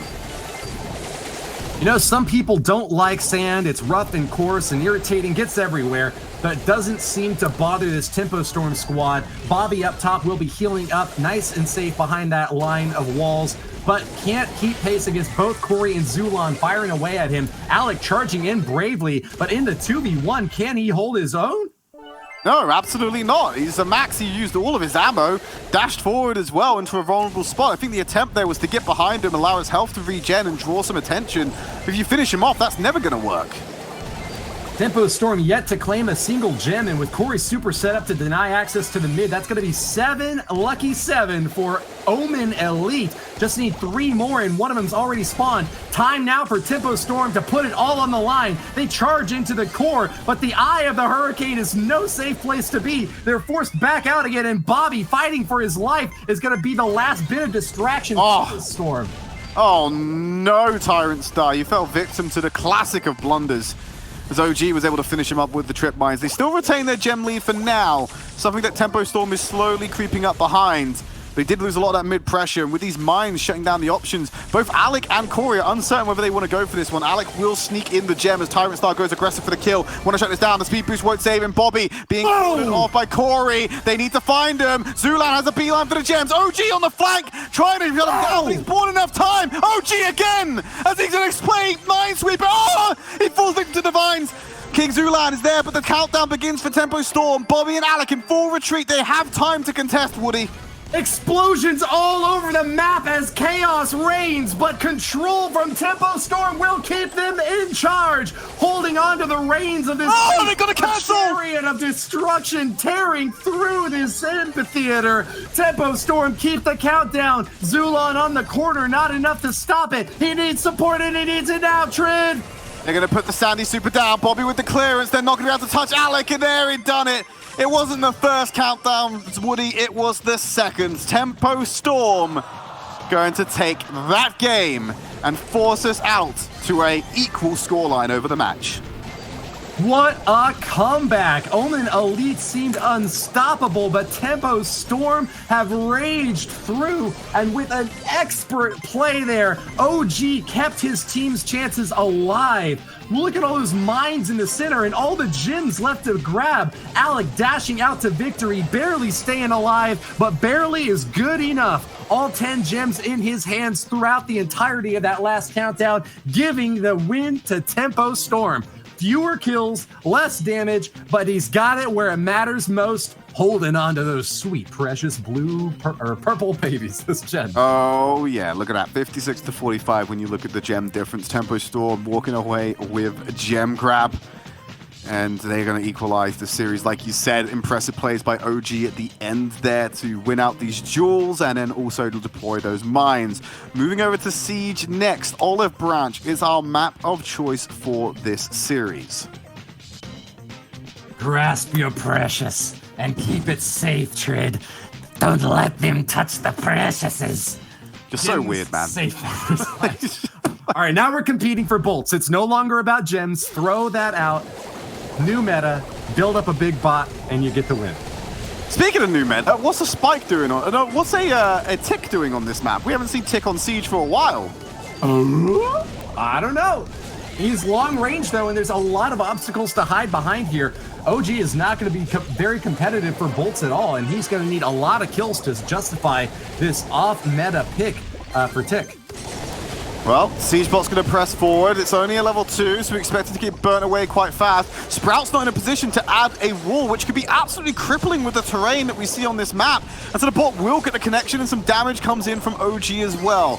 34% on the first pass, but Omen Elite have 4 bolts for the next siege. Oh my god, I don't know how Tempo Storm managed to get that bot on their side. With 4 bolts for Omen Elite, this second one's going to be a doozy, Tridd. King Zulon and Alec 26, the Pam race forward for control of the middle. Looks like it's going in Omen Elite's favor as Zulan will pick up another bolt. Alec charging into his own destruction.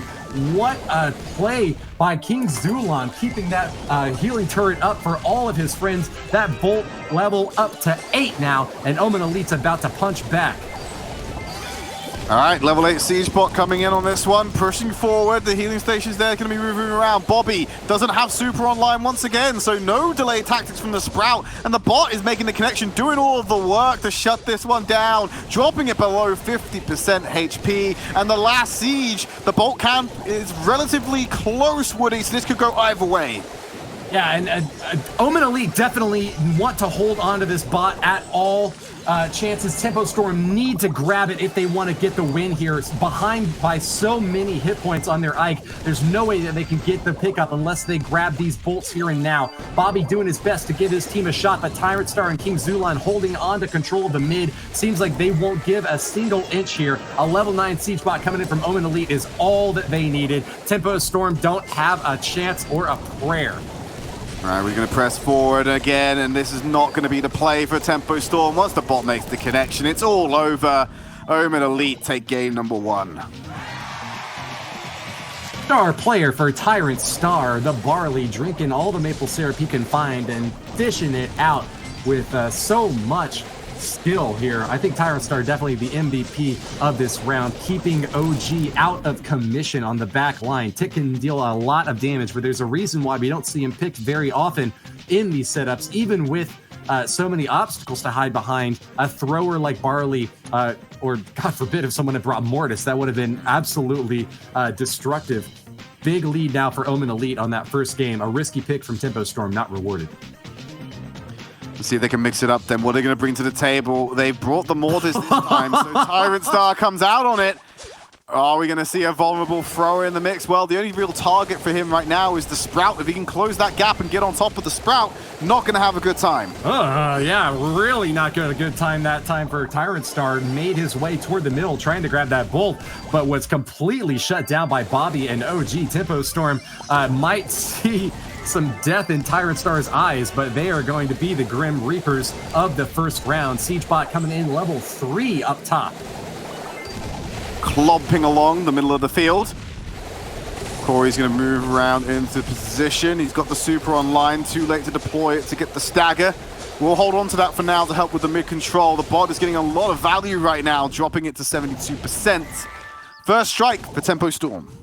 Yeah, and a significant one at that, Tridd. 28% is nothing to sneeze at. It can definitely be the difference between victory and defeat, especially in the late game, only having to invest 2 bolts to get that big of a hit and grabbing midfield advantage. Tempo Storm looking very strong in game number 2. They've got their heads back on straight, and with a reliable comp, well positioned in the meta, they have really shut down Tyrant Star, Corey, and King Zulan at the bottom. Omen Elite gonna have to force another defense now against a big siege bot coming in. Tyrant Star is having such a rough game, Woody. He's been forced out of so many fights by the Sprout walls, and then when he tries to move in, he takes too much damage before he finds value again, going down without getting a kill, just because there's so much damage on the side of Tempo Storm that when he tries to move in, it's already too late. 25% being ticking down. One more siege should do it. This last siege from Omen Elite has to be the fattest siege we have ever seen. Otherwise, they're going to end up losing this round. Yeah, Tempo Storm playing very aggressively, though, kind of uncharacteristically aggressive, actually, if you ask me, on that last siege bot. Seemed like they thought that they could just tear through that Ike altogether with the opportunity to come back. Now, Omen Elite are almost guaranteed to get this last siege bot. Will Tempo Storm try to finish off that 21% Ike, or will they play the safe game on defense? I think that no, they're going to play for defense, Woody. They have to. It's the only play. Bobby needs to try and find some damage. That super comes online. He has to shut down Tyrant Star's path of ingress. Not been able to do so, but the Ike did get some targeting on him. But Siegebot down to 22% already. This should go down. Tempo Storm, they've done enough, Woody. They've played the defense well. They will take control and tie out the set. Loaded up on Lepton. That siege bot was a bit too thin. Not the fat one you were looking for, Tridd, to get the win for our friends over at Omen Elite. A tied up set number 3 as Tempo Storm put it back on the board and remain in contention. Even match overall. 1-1 set score and a 1-1 in this third round. Yeah, and the thing about the Mortis that we see at this level of play, Woody, is that the Mortis is always like the surprise factor typically comes out, and that's what gives you your value because it's not very strong independently when you know how to play around it. Tyrant Star wasn't able to find any value there, so even with the surprise factor, it didn't really play out for them, and that's why you can see them default back to providing this Max and Sprout combo to go into the mirror against Tempo Storm. Dash in there from Alex grabs the first bolt, but at what cost? Was it worth it when so much is on the line? They'll have to pull back, and it looks like they won't get that first siege bot. Omen Elite kind of collapsing, though, and falling apart. It's going to be a tie in round number 1 with Tempo Storm picking up the advantage over on that right side. That's where all the bolts are spawning, and Bobby's doing a great job firing away with so many seed bombs to keep these enemies at bay. Talked about an uncharacteristically aggressive Tempo Storm. Well, Alex feeling that right now, going super aggressive to hunt down these kills, and he was punished in the last one. It's good to see that change for this attack and him find some value without going down. But now he's going to try and 1v1 Corey up in his face. They need to close down this 3-bolt deficit they're currently suffering from, because Omen Elite will still have the edge when it comes around to this next siege, but there is... Bobby has got more growth than the Svalbard Seed Vault, firing away those bombs into the middle. It's the artillery fire that we have been waiting for. Tempo Storm with a big bolt score, but not enough to keep pace against the Omen Elite squad, who will get the second bot. It's level 11 and menacing that top side, but Tempo Storm almost guaranteed to get the final siege if they could just hold on for this big assault. Down into the 50s, into the 40s, Tridd. They've cleared the bot out though, so that's a great start for them. There's a healing station. It's not with the rest of the team. So Omen can't stay here for the long haul, but they've done enough. 23% damage. This huge bolt lead needs to get a slightly larger, and Tempo Storm need to set up for this last siege. If they do not, they will end up losing this set. That's a massive lead, and this is going to be one of the biggest bots we've ever seen. 17 in the hands of Tempo Storm, up to 18 now. 25 seconds left. Give us 20. Ah, level 19. So close to being the big 20 siege bot, but it's still going to run down all the same. Clomp it away down into the middle of the point, gets into Ike range as they're going to start pressing against the healing station. It's still there, eliminates one of the members. They're in position, there's the connection. It's a race against time to hit 23%, but all members of Tempo Storm will be cleared out. The bot isn't strong enough, and Omen Elite will take the set. Not enough! Omen Elite hold on to their lives, and with victory over Tempo Storm in set number 3, they will be moving on victorious march. Congratulations to Corey, the MVP of that last round, holding on and knocking down the enemy brawlers as they advanced alongside that bot. You really want to have all 3 of your guys heads up and supporting the bot if you need to deal so much damage. How much did they need? 78% off that Ike. They did a valiant effort, but bringing it only down to 43% was not even close. Congratulations to Omen Elite. A slim stat line here to look at, Tridd. Absolutely, and at the end there, a lot of that came down to Tyrant Star. Tyrant Star playing cleanup on the back line. He didn't go for the bot. He was like, no, I'm going to clear out the ads of the raid, if you will, and he started clearing out members of Tempo Storm. You saw the Sprout Wall come down to slip away and divide the team potentially in that middle section. It just enabled Tyrant Star to go forward and find these picks and take a lot of the bite out of this push. Looking towards set number 4, it's Bounty, and we're going over the Heat Wave. Well, if you thought this ominous storm coming through was bad enough, we are going to be turning up the temperature. A heat wave map is next, where we've got a lot of bushes to hide around in. It's all about grabbing those kills, though, as Bounty is not going to be easy for either team. They're going to have to play very cautiously and defensively. Any kill you give up could be the end of it, Tridd. Absolutely, as we're getting ready for that 4th set. And we've seen some interesting strategies on this map. A lot of Sprout being played, if I remember correctly, on Heat Wave, so not really out of pocket for what we see from people like Corey. So it's not a bad selection to come in if you're Omen Elite. We'll see what they finally run out with when it comes around to the map type. So there we have it. Gene, Carl, and the Sprout for Omen Elite. When we look to Tempo Storm, they're taking a Sandy and Rosa, so a slightly tankier composition that it might be lacking in heals to support such a team. Great job here by Tempo Storm, sticking to what they know works best. Sandy worked really well for them in Gem Grab. That's the only set win they've scored so far, and they're going to need to pull it back again in this third set if they want to keep their chances alive. Tyrant Star taking a big beating, and OG's done it, knocks him apart with help from Alec there. Dodges that Seed Blast from Corey and will stay alive for a 3-0 advantage. Massive super from Alec, knocks those brawlers down, but doesn't get a kill, Tridd. Not able to convert it to a kill, unfortunately, Woody. And Alec was able to win out that trade, the duel, if you will, against Tyrant Star. Whoever throws the pickaxe first typically wins in those trades because they can bounce behind cover on the recall and get 2 strokes of damage from safety. Oof. And that's why Alec was ended up winning the duel. Tyrant Star answers back, though, with the help of Zulan. They now go to 1 star behind.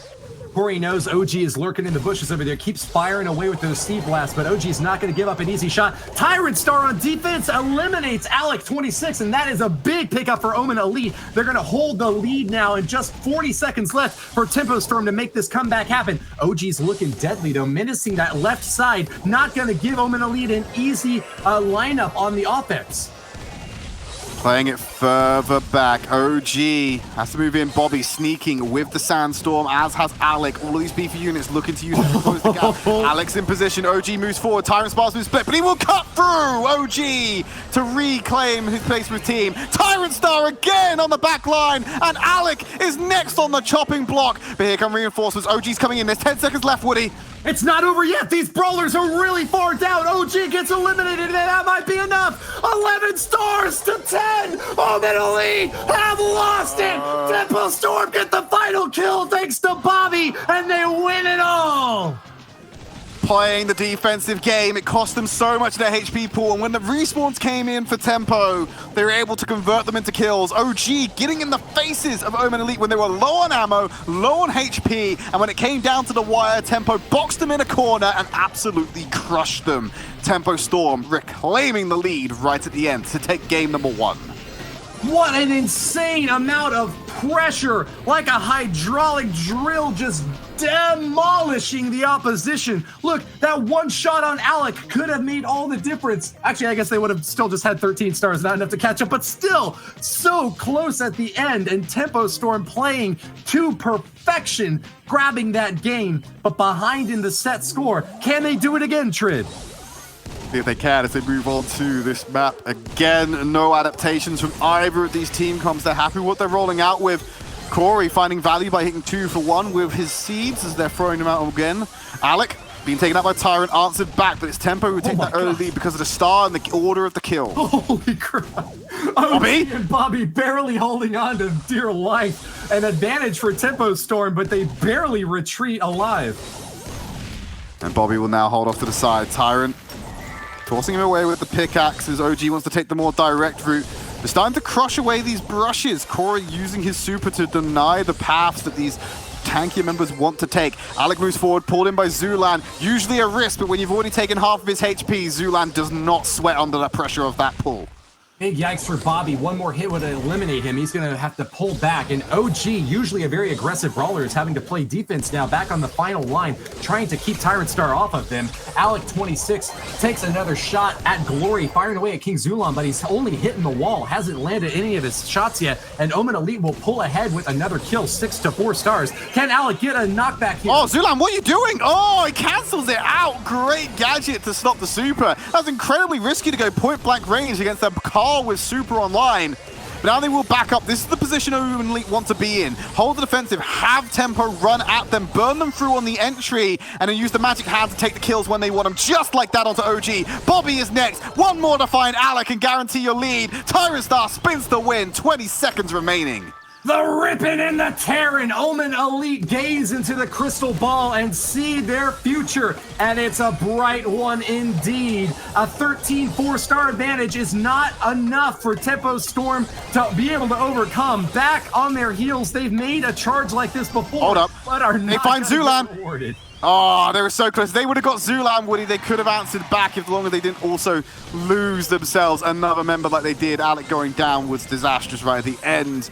You're right, now Omen Elite tie out the set. There we are at match point on Bounty. And Omen Elite, they can secure first place in this monthly final with this victory and put them in an incredible spot for next month's final, where it will come down to the wire, and one of these two teams will be crowned the North American representative. Excellent work to Omen Elite, keeping their heads on straight, even with so much pressure coming in from a Tempo Storm that had just picked up game number 1.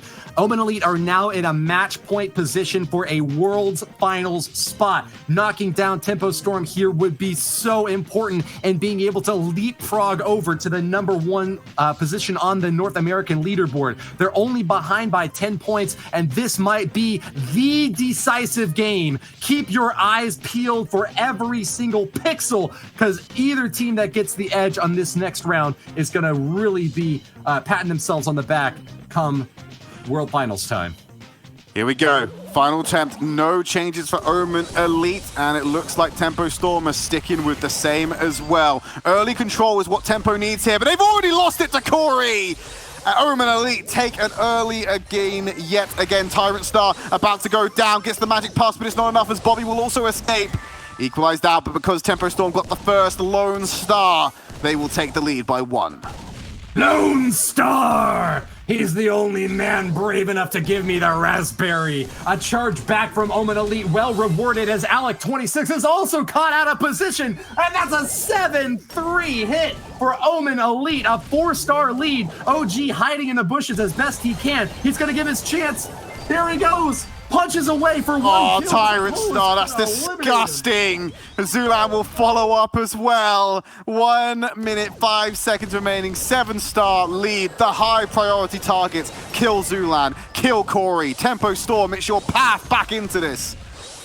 55 seconds remain, and 7 stars separate Tempo Storm from any hope at Worlds qualification. Alec26 and OG looking for an avenue of glory, but it's shut down time and again. A super to retreat? Not this time. Tyrant Star gets the kill and will get an even bigger gap in the lead. Oh, super comes online just in time for OG. It's not enough to save him. Bobby forcing him into the corner, 30 seconds remaining. He's just increasing the game. I think this is over, Woody. I think Omen Elite have just done enough to give themselves a better position and push themselves closer to that World Finals spot. 20 seconds left in it for Tempo Storm to clap back. 20 stars is too much to ask. They would need a team wipe and keeping everyone alive. With that kill right there, Alec26 is down, and the chances of World Finals for this month are out for Tempo Storm.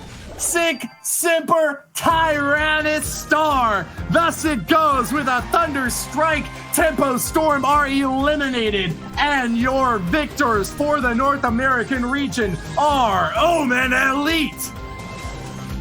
Okay, Omen Elite taking first place is absolutely huge for them. Like we said, it puts them in a better position to get that World Final spot. Now what's left to play for in the rest of North America is when Tempo Storm goes up against IX Gaming. Tempo Storm have to win that match. They have to come second. Otherwise, this gap from Omen Elite becomes that much harder to overcome. This is quite ridiculous how the script has flipped. Tempo Storm had the position of power at the coming into this monthly final. I think they've just lost it over the course of these 2 matches.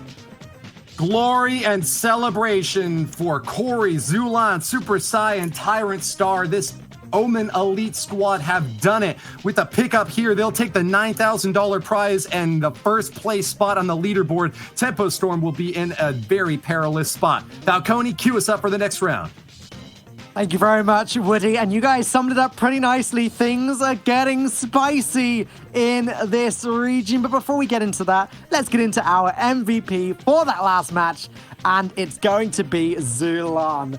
Zulan played some really incredible games, starting way back in the first matchup, where he played as Max, dealing the damage, soaking up the damage in Brawl Ball when he needed to, dealing the damage when he needed to, and being exactly wherever he needed to be. Zulan got an important, beautiful goal early in Game 3, and in overtime in the end, it came down to pure damage, with Zulan was key in dealing that damage. Zulan spent most of Gem Grab in the center, dominating the map. Back to Pam in Siege, where Zulan confidently protected the center, allowing his teammates to get so many bolts, winning 2 vital sieges. And then later in Bounty, as Gene, Zulan played a very defensive game, getting those strategic pulls when it counted, and securing that victory. We're going to take a look at the group now. This is where things are interesting. As the cast has said, Omen Elite have won today. They are the winners of this region, but they've not qualified for globals yet. In fact, I believe if Tempo Storm win this match, they're actually tied up going into the last month of the monthly finals. So everything to play for next month. But for now, Tempo Storm, every single moment counts up against IX Gaming. This is it. This is going to be another big, important match. Every single match in this group is important. For IX Gaming, we've got Zar, Crying Man, Second Best, and Chepo. For Tempo Storm, we've got Alec, OG, and Bobby.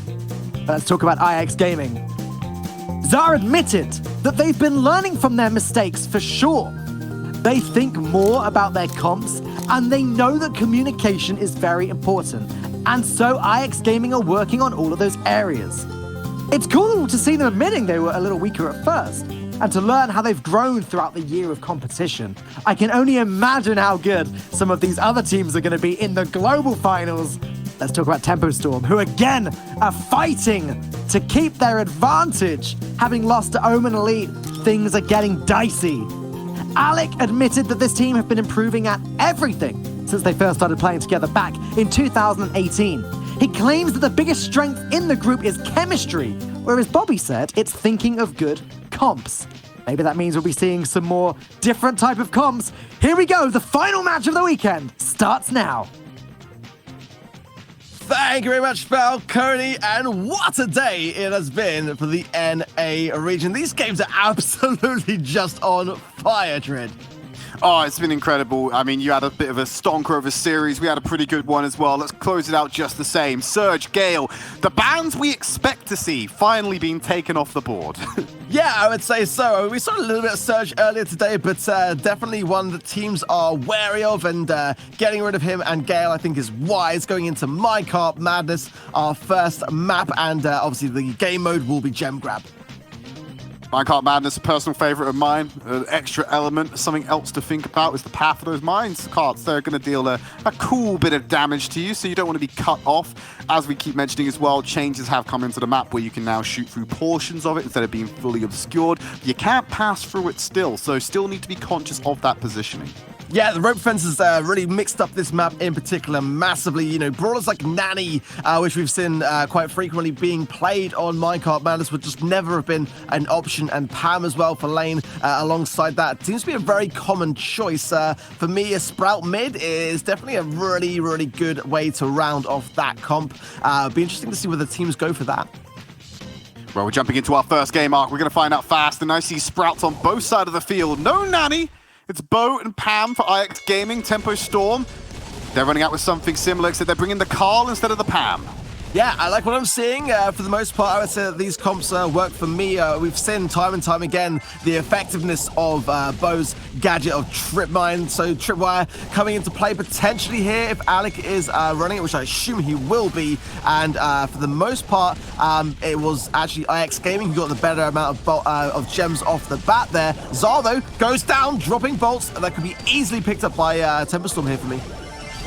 Gonna press forward here. Alec under the cosh as well. Won't be found out. Super used as well. 61 HP. One more should do the trick. Can't find that final shot, but it's on Shadar to finish it off. The healing station will go down. They can start to take control of the mid.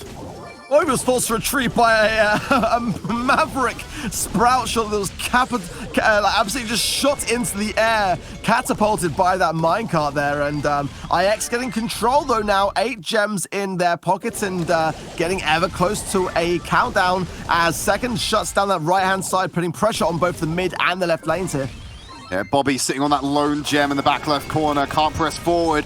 Too much of a deficit to come back from just Spawner alone. They have to go for the kills here, Ark. Tempo Storm need to go aggressive, but they're taking so much damage on the entry. Alec drops the mines down, but it's useless. They're not going to press forward into that territory. They've locked off Zar. OG goes in with the spin. They've locked off Second. Can't fight quite the damage, and Alec had to path around the super from Sprout. Couldn't get LOS in time, so unable to follow up. That's going to be IX Gaming taking the first game. Came down to the wire, but you're right, it had to be a kill on either second or his teammate there in that countdown moment. And credit to Zara as well to sort of just be a real pest in that moment and just kind of stay on that left-hand side lane, bugging OG and Bobby and tickling down their HP to really whittle them down in those final moments. Yeah, good attempt there by OG to try and get the kill on at least one of them, but he was, like I said, acting solo because we couldn't have any of his teammates get into position to help him with the damage. Does mean that IX Gaming take the first game. It's exactly what happened with Omen Elite in our previous series. They took the early game, Tempo Storm, constantly playing catch-up, unable to reach the finish line against Omen Elite, need to change that against IX Gaming and make sure they're staying competitive moving into the next month's final. Yeah, there's still plenty of brawlers are available here to kind of like, reconvene and collect and decide whether you want to mix up your comp. So I did see Bobby tweeting out this week, however, saying that Gene is a bit underpowered meta-wise, so possibly not going to go towards the Gene pick, although I think it could be an option here if Temperstorm want to dabble in that kind of region. But we have seen OG playing a bit of Nanny every now and again, so there's definitely some choices there for Temperstorm if they want to try to mix things up and save this first set. Okay, double Mortis. I did not expect to be seeing that on this next game, Ark, as they're both looking for some avenue of punishment. But it's a bit of a slambulance here with that Mortis flavor, and it's already IX Gaming pulling ahead. You need to shut down Zara in this one. Crying, heading straight for Alec, cut off by the minecart. It's a saving grace for Tempo Storm. They've lost mid control as Bobby goes in, finds one kill, gets out with the gems as well. Second, not allowing him to get away with that one. Finds the kill, and we'll have to wait. Fantastic early awareness from IX here. Their positioning there is that actually second gets stunned. He's actually somehow going to survive. Bobby's chasing him. The hill from Zara will keep him alive, and Bobby's in a dangerous spot now. Oh, my goodness, we got turned around so quickly there, and it looked like Bobby had a moment there, but now it's Alec who's way out of position here on the right-hand side. Yeah, should get pinched quite easily here, but Bobby's coming in a cleanup. He's going to get that 1 second, finishes him off. He's playing sweeper on these gems. Going back towards the mid. I'm uncertain why he just didn't go for Alec. Gets a heal from Zar, moves forward. The minecart would have finished him if second didn't get him himself. Chasing him. Bobby pulled him by the super, allowing second to escape with those gems. While this has all been going on, Ark, OG has just been slurping up these gems in the middle. Yeah, 5 in the pockets for Temperstorm, 6 in the bag for IX Gaming. As Bobby goes in and Zara gets the takedown. That's one more gem if you can get away from the situation in their pocket. 7-5 now. It's going back and forth, and really interesting to see these back and forth Mortis interactions. Credit to second. We normally see Bobby taking the lead with Mortis, but second definitely giving him a run for his money. Oh, there we go. That's what we wanted to see, the clean up on Crying. Still on the back line. Can't quite find Bobby. He's dashed away in time. Gem count relatively even, so this is going to be about mid-control, Ark. There's enough gems in play right now where kills are going to be quite arbitrary. You just need to get control of the mid and you can still win. Yeah, and it's worth noting as well that it's OG who's placed mines down in the center, and surely you've got to be imagining running tripwire there, and IX have got to be very cautious when it comes to going towards that mid area, and the countdown now in Temperstorm's favor, but 2 can spawn from the mid here. Zara gets stunned. It's not over yet.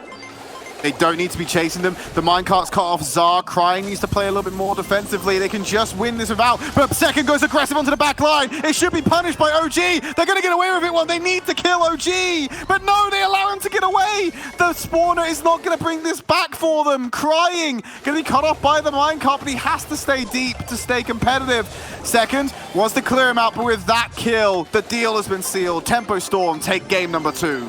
Yeah, had Zara had a bit more HP, there may have been something that he could have done about it, but as a result, he was too low to really contest OG in a pretty comfortable countdown at the end of things, but definitely not the case for the entire matchup. That one for me was pretty back and forth, pretty intense, and I have no idea, to be completely honest, what these two teams will do regarding their comp in the decider here, because my goodness me, double Mortis is such a risky play, but it did work out quite well for both sides for the most part in that match. I was really confused though, Ark, at the end. We spoke about it. You know, the gem deficit wasn't that high. You could have played for mid-control and just cancelled out the lead. I'm confused as to why IX Gaming chose to go so aggressive, knowing that they'd have to hunt down them kills, get the kills, and escape before the respawns came in with the gems. It seemed like a tall order, and definitely the riskier of the two options when they weren't forced into it.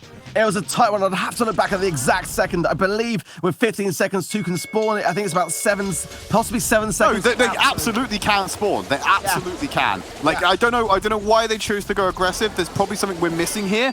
We're going to trade out on the back line there. Zar for Bobby as mid-control goes over to Tempo Storm for now. Let's see what happens. And yeah, Nani making an appearance here, and do not underestimate that. That can come into great effect, especially with Bobby's continuing to run Mortis. If Second can just make sure that he has super, then he'll be actually a really strong counter to Bobby under those circumstances. And there you see the knuckling down the left-hand side. Second going out with the Peep, looking to get some value here as OG's forced into a corner. Boom! Goes the Peep, and down goes OG. But that is one of the problems with the Peep, though, Ark. Yes, he can get the kills, but it depends on how deep he has to go to get them. If his team's not in a position, you can't recover the gems anyway. This is the thing now, and Temperstorm falls so far back, and it looks to me like a really good pinch here from IX, but Cryman going down will change that, as Alec now popping down a healing station to save his HP from further deterioration. He's getting pressure now, and goes down with gems, and Bobby going down too. OG on his own, stun on Zar though, it's going to delay things, but mostly Temperstorm did not get a good transaction there. Here we go, next Peep, where's it going? All the way around, trying to build up that damage. They don't know which bush Second is hiding in. He actually teleports behind him. Very aggressive from Second, but not finding much value. He gets himself picked off, and it sets IX further back. Gems, even for the time being, so it's not a total loss. They will play around. They have to find this mid-control. Yeah, for the first time. Oh, there's the Peep there from Zar, picks up straight off the result of that transaction there. Bobby got the sore end of it, and Zar, as a result, will get the countdown in favor of IX, and that is why you can't underestimate the power of Peep. Kills, kills, kills. 3v1. Can you kill Zar in time? You've got one more dash. He does it just in time, but he won't escape with the gems. OG going out 6, 100 HP, gets taken down by the minecart. Aik as well. Second is on absolute fire right now, and Bobby is left alone to do this. He's taken down as well. IX Gaming will take surely this first set of gem grab. My goodness me. That was incredibly back and forth. Tempo Storm nearly had that one in the bag, but IX Gaming pull it back at the end. The Nani pick finding great value because Second just able to demolish members of Tempo Storm. He didn't need to reclaim the gems himself. His team, they didn't either because of how defensive they were playing. They were able to soak up the gems passively, make Tempo Storm aggress them. So if the kills do come in, that gap between Peep, Nani, and the rest of his team is insignificant because they're attacking people entering their territory. It was so good by Alex. I love the TP at the end as well to get behind him and pick up a kill. Didn't find value, but it forced a retreat from Tempo Storm and gave him a lot of pressure in the mid. Yeah, again, I really got to say, I agree that the Nani pick there played such a big, vital role, and I think Bobby not swapping out from Mortis to something else in order to counter that may have made a slight difference, and there we see the stats, 27 kills for IX Gaming, 6 more than over Temperstorm, but not much in it in terms of gems, 70 gems. These games went on for quite a long time, quite unusual in gem grab to see it so back and forth. Right, let's take a look at the maps and see where we're going to next. We're heading over to Penalty Kick, Brawl Ball next, and I'm already seeing that we're into the game, so we're going to move this one along quite fast, Ark. Let's see, Second, he's going to bring out on the car. We've got the Sprout and the Spike on the side of IX Gaming. But Tempo Storm rocking the Frank, which we've seen a lot of this month when it came down to Brawl Ball play. Yeah, no room to breathe, and Alec already trying to find, I think he got stuck in the wall maybe a little bit there. Second going to capitalize either way and get the takedown, but I do like the Frank pick, but it might be IX Gaming who have got the advantage in this position here, as a lot of pressure early on Temperstorm. Yeah, Zar will move around, OG off to the side, taking a bit of damage. Alec going to walk the ball in. I always forget how tanky Frank is. 10,000 HP is a lot to play around with. Zar, you put him on the wrong side of your wall, and now you might be in trouble. Get out of the range, but this entire time he's sitting in that Spike super. Great cover by Crying. Yeah, it was a lot of helpful Crying, but I've got to say, before that little moment of blunder from Zar, he was hitting some fantastic shots from left to right and using the tiniest of narrow margins to bounce those projectiles off of the wall. But now, look at this. Temperstorm and Chance shut down with the wall, but Alec now surely be able to walk this in. Can they stop it? Yes, they can! Against all the odds, IX Gaming off the line with a save. Wow! Pain, Ark, pain. He had the health pool to walk it in. It looks like he attempted to pass it or shoot it in the back line, and he just got shot out immediately by a respawning team member from IX Gaming. And as a result, Bobby's been stuck in that corner, now finally goes down. He's been absent this entire time since that moment. IX now pushing up, OG going down. It's just Alec now, and look at the shots that he is absorbing there. Not even with Sponge as a star power can he do anything about that scenario. Bobby's holding on. He wants to cut off a slight line from somewhere. He's giving it over to Shah. OG holding on to the ball. Will buy for time right now. 30 seconds remaining. No goal scored. Seconds going to go down. OG saw the opportunity, went for it. Pirouette was going to be finding them and getting that kill. Bobby has ball. They're behind Zar. Pass it to Alec. He's going to shoot it on goal. Try and walk it in. Don't pass it. Oh my god, the super was huge by Zar. What an amazing shutdown, and that was by far the best chance that Temperstorm had all game past the second. A great spot now for IX Gaming. They're just going to position the ball here and wait for the countdown. Look at that wall. That did not pay off well, I feel, for Temperstorm, and Alec now bringing the ball dangerously close to the goal in the final seconds. What's going to happen here? Overtime, Alex trying to build the super. Seconds got control of it. He's got the stun online. Pass in the middle. Stun over Pooh. Pass caught by OG. Thankfully, Alec cannot find the kill, but this is incredibly low second who goes on a full retreat. Pressure relieved for Tempo Storm. 45 seconds remaining, and they want to gain territory. Alec will walk the ball up with him. I can't believe how close these games are, but Alec bringing the ball up on full health past the Bobby. He has super. OG is there for the pickup. He spins. He takes it. He's trying to walk it in. He will just about make it. But my goodness me, that was a close one if you're Temper Storm. Oh, Tempo Storm able to come out at the end there. It wasn't Alec walking it over the line this time. It was, of course, OG who had a super pass from Bobby to make that work for him. A lot of the problems that came around, I don't think the Frank pick was working out. Alec made a lot of mistakes in the previous game with playing it, not only with that fake or the fail on the goal attempt, but also unable to complete a lot of these goals and abuse that high HP pool. Admittedly, did have a hard time dealing against Zar, who had incredible accuracy on the Sprout that last game. Zar had an amazing game there for me. I mean, there were so many moments where he made an incredible defensive play or just incredible control by consistently hitting his shots and using the map to just ricochet them across to get further distance. I gotta say, like, IX taking the loss must have been a sour taste there, but they didn't half do a good job of defending the moments that could have easily equated to goals. Well, there we have it, moving into game number 2 of Brawl Ball. Let's see the changes. I don't want to see the Frank, and we're not going to see it. Looks like the Max is coming in instead for Tempo Storm. To be honest, I think that's probably wise. I think Frank can be absolutely viable here, but Alec just definitely wasn't getting much of a result from it, and it's going to switch out to Max, and I think that's going to help a lot, giving that unpredictability, that speed dash that Temper Storm desperately need here. Okay, well, they're going to move forward on this one. Zar looking around. I'm looking towards second, who's caught off guard by OG, and now Zar is solo. Don't want to be in this position. The wall brings him closer once again. That's the second time we've seen Zar do that, where he's tried to wall off an opponent, but he's done it a second too late and forced him closer to him, spelling his own doom. Yeah, and OG playing Carl is not a brawler that you want to make that mistake, because OG capitalized with quick pickaxe strikes back and forth, and it didn't take long for that takedown. Well, Second's going to take down some of his own, clear some space. Zar with the pass, going for the offside. Second nearly had the angle, but Bobby got back just in time. He's going to go all the way back into the goal to get those heals after the speed boost from Alec. Not found a kill yet. OG goes aggressive with the spin. Takes control of the ball to make sure that IX Gaming can't do anything with this. And now they're going for a pincer. Alec is behind enemy lines. Dashes forward. Second is back on the field. So he can't go for an attempt at goal. Yeah, Alec forced back there, and that's one gadget down for him. He would like to be saving them for those chances to make those goals count, but it led from a really important takedown from OG, because actually if he hadn't have made that right-hand side lane clear for them to push up, then it may have been a different case, but as a result, Temper Storm just going to reset here, try to gain some supers and to try to even things out for another push. Down the middle now, moving forward. 45 seconds remaining on this one. It's OG going to be sitting in the middle, but it's Bobby who finds that kill. The ball was placed in the back right corner this entire time, and that's where IX Gaming are keeping it for the time being. Crying Unable to support second. He will throw in that super to make it work, though.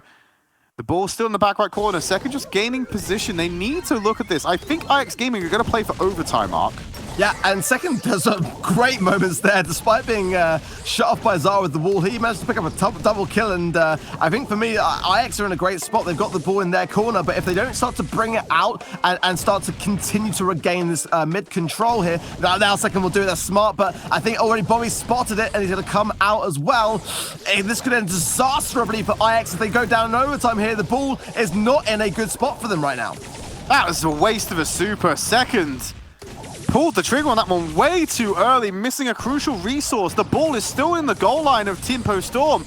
Any cannons here that come in, it's going to be a massive problem. OG clears out second. He wants to find more. They've isolated Zara in the corner, bounces it off to find him. OG is doing so much right now, Ark, and he's got a shot on goal. He just needs to get it in, passes it, and weaves it out.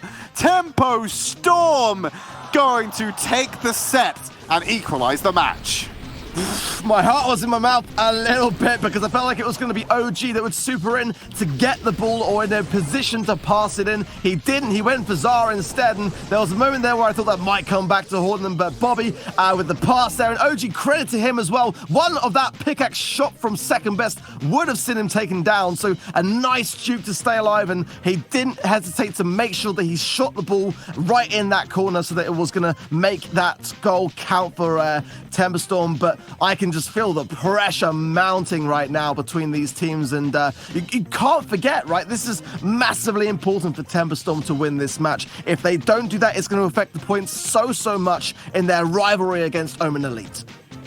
Let's take a look at the map, though. We're going to move to Canal Grand next, and you're right, Ark. This is Tempo Storm. It looks like they're facing IX Gaming, but really, when you pull out a level, they're still facing Omen Elite. This is just how it's going to work now until we decide that final spot.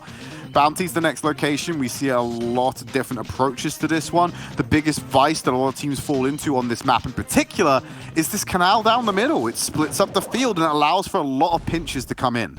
Yeah, it's really going to be interesting. So we are going to see Tempo Storm go straight in with the Rosa comp. No Poco there, so bear that in mind. But, you know, Rosa getting behind your opponents and causing problems from the spawn. And OG is laying down these bushes to really, contribute towards that unpredictability. And look at this. Zar wasn't expecting a second as well. Pinch between him and Bobby. This could be a great chance for Tempo Storm. But OG goes down. A little bit of misguided aggression there, I feel.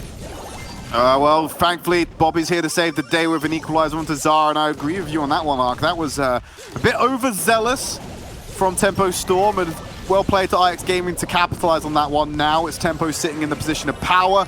Great head first will clear some of these brushes and open up the information of where OG is going to be hiding. Zara finds that clearance as well, so now IX Gaming wrestle back control. Yeah, the takedown to Bobby there was a really nice placed wall there from second to really pinch him down. OG coming in. Alec has super. This could be a great chance. Alec with the pickup. Doesn't even need to go for the stun. The stun, the tripwire stun will go out and knock that one back, and turning it around as quickly as that back in favor of IX Gaming. They are not losing control of this one, Ark. Bobby gets eroded by Zar. Again, extending that lead to 5 stars. They need to figure out a way to do this pinch in overtime when they got supers online. Alex is going to take a lot of damage on the entry here. He needs to back off, otherwise he will go down. Bobby comes in to body block some of that damage, but now he's vulnerable himself after slipping on the wires, and oh no. IX Gaming with 12 to 5 stars right now. This is not looking good. Alec goes aggressive. What are you doing, man? You had no chance of getting away with that one. IX Gaming are completely in control of this. I've got to say, I've got to hand to IX here. They are placing Tempo Storm in positions where they are forced to tank shots for their own teammates and then forcing them as a result of that into a even more perilous position themselves. And look at the scoreboard. Not the start that Tempo Storm need right now on a set equal 1-1. This is going to put out IX in front now and potentially one game away from taking it 2 sets to 1.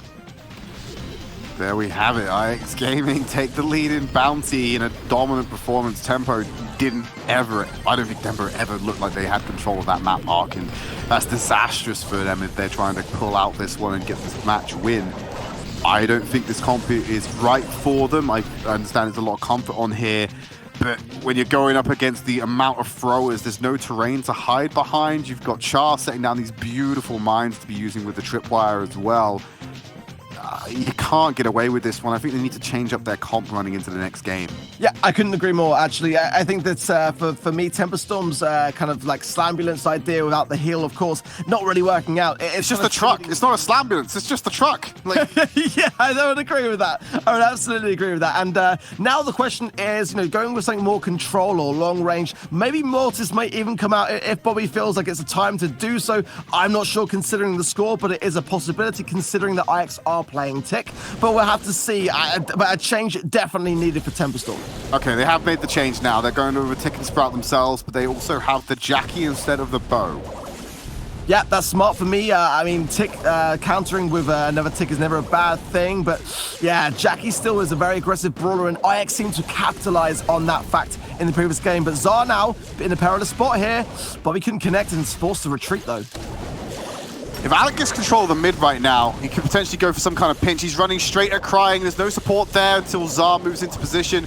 But they have given up mid control because of Alec's aggression. He's creating so much space for this team to operate in right now. Great jukes from Alec, though, staying alive and now in still a really good spot to go for Cryman, but Zar is well aware of that and waiting, and now Cryman has super, so Alec forced to retreat. But again, I feel like the aggressive comp is a bit of a risk if you're Temper Storm, as IX seem to be thriving, and down goes Alec, and that is going to bring the stars back into IX's favor, 4-1. I feel like he was putting his hand in some seriously hot water, Ark. Yeah, it's fine to do for a couple of seconds, but if you leave it there for too long, you're going to get burnt, and that's exactly what happened to Alec. He played around with Crying so much trying to look for that kill, and eventually just got punished, and IX Gaming expands their lead further. This is just looking reminiscent of game number 1. It's looking a little bit like that way as OG goes down as well. 12-1 is a mighty lead if you're IX Gaming, and surely now looking to end this one on a high. I think OG is going to struggle there again. It's a second, not showing any signs of slowing down. Popping gadget, down goes OG. My goodness me, it's an onslaught from IX right now, Tridd. IX Gaming are the kings of kiting right now, Ark. They are keeping tempo perpetually at arm's length. And when you're relying so much on the Jackie to find value for you, it's disastrous. Great reclamation there by OG to take out second and close the gap. They still need to find 7 stars, but that's not as many on the board. Tempo Storm take the second game, and they will move to match point. IX Gaming now, all eyes on this one, because this is going to make a massive difference in terms of how the NA region will play out here. We already saw today Omen Elite having a fantastic day of things, picking up maximum points, so the outcome of this actually plays a massive part in what happens next. Take a look at some replays from that previous round as well. It's an IX Gaming highlight reel, quite frankly. As we're looking towards map number 4, let's pull it up and have a look at some stats first, actually. Look at that damage difference, Ark. Nearly 3 times the amount of damage that Tempo are able to deal. That is a mighty scoreboard. 4 times the kills, twice as many stars. I mean, that was a pretty one-sided affair for me, and we'll have to see going into Heist whether that might favor more and cater into Temper Storm's playstyle. Tornado Ring is the map. All right, Nanny, BB, and go ahead and throw in a Carl. On the opposite side, we have Spike, Barley, and B for Alec. Now, we saw what Second did with this Nani on Minecart Madness, and we're hoping for a similar performance this time around. Think about what the Peep can do to a safe, which is entirely free damage to throw in, or potentially teleport behind enemy lines with the gadget. It's such a versatile pick as long as you don't get overrun by this team.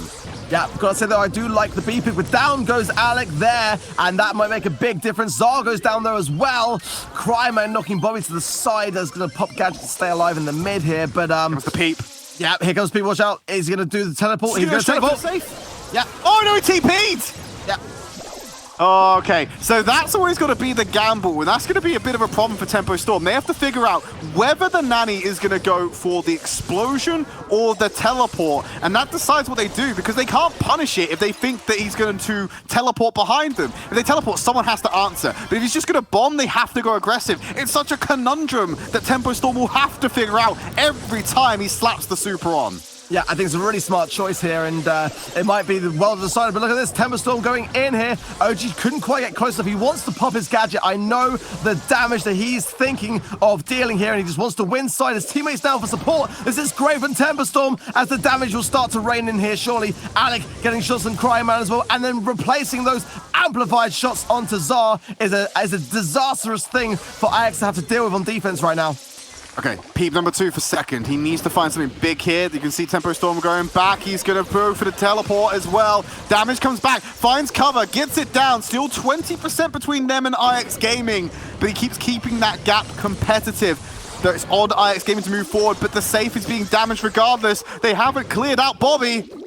Yeah, Bobby is raining down shots, still ticking away, and it's surely Temperstorm now, I think. A bit of a slip from IX. They've missed this. Bobby on his own here. It's going to be close, but Bobby continuously just raining shots down and giving Temperstorm a little bit of hope still to go. We might be going the whole hog here as Temperstorm 1 win of Heist away from taking it to the 5th and final set.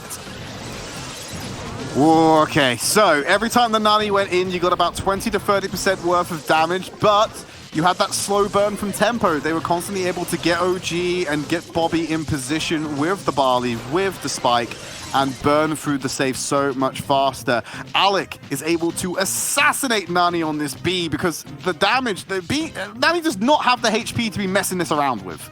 Yeah, not at all. And I think that, for me, Nani's a bit of a risk here. I think that B is a far more staple diet brawler. Max is actually going to come out from Alec, and I think that's also another good brawler pick here. Max could have been actually on IX's minds here, and I think looking back at this, they might have considered playing it a bit more. I do like what I'm seeing from Temperstorm right now. Okay, second. Okay, he's dealing damage to OG, who's dancing around, trying to dodge away from this one. Super online, you know what that means. Gonna back all the way off and look for an opportunity to pop the super. Alec gets caught off as well. They have the man advantage. They're gonna clear out OG. Oh, they don't get the kill. But wait, they've locked down Bobby. This is huge for IX Gaming, and it gives Shah the position to be able to go ahead and drop his super and whittle away at the tempo safe. Yeah, gotta say, that could have ended a lot worse for Temperstorm there, and OG staying alive for the most part, but got shredded down by Cryman surprisingly quickly, I've got to say, as second gadgeting in here for support. Oh, I love it. I love what Alec did there. He's using the gadget to try and catch the Peep's travel path to shut down this teleport that comes in deep. But he forced second into a wall there. They didn't want to blow up the cover, so he ended up gadgeting away. This is so smart from Alec because he knows he can tank the damage with his gadget shield. Yeah, Alec playing fantastically well today, and yeah, a great attribute to Max's gadget is that during that dash you are invincible, you can tank anything, and forcing then IX's hand, a really smart play from him as the approach from Temperstorm here. Going out again. Alex, see, that's what I'm talking about. He catches it. He is shutting down this Nani and Peep.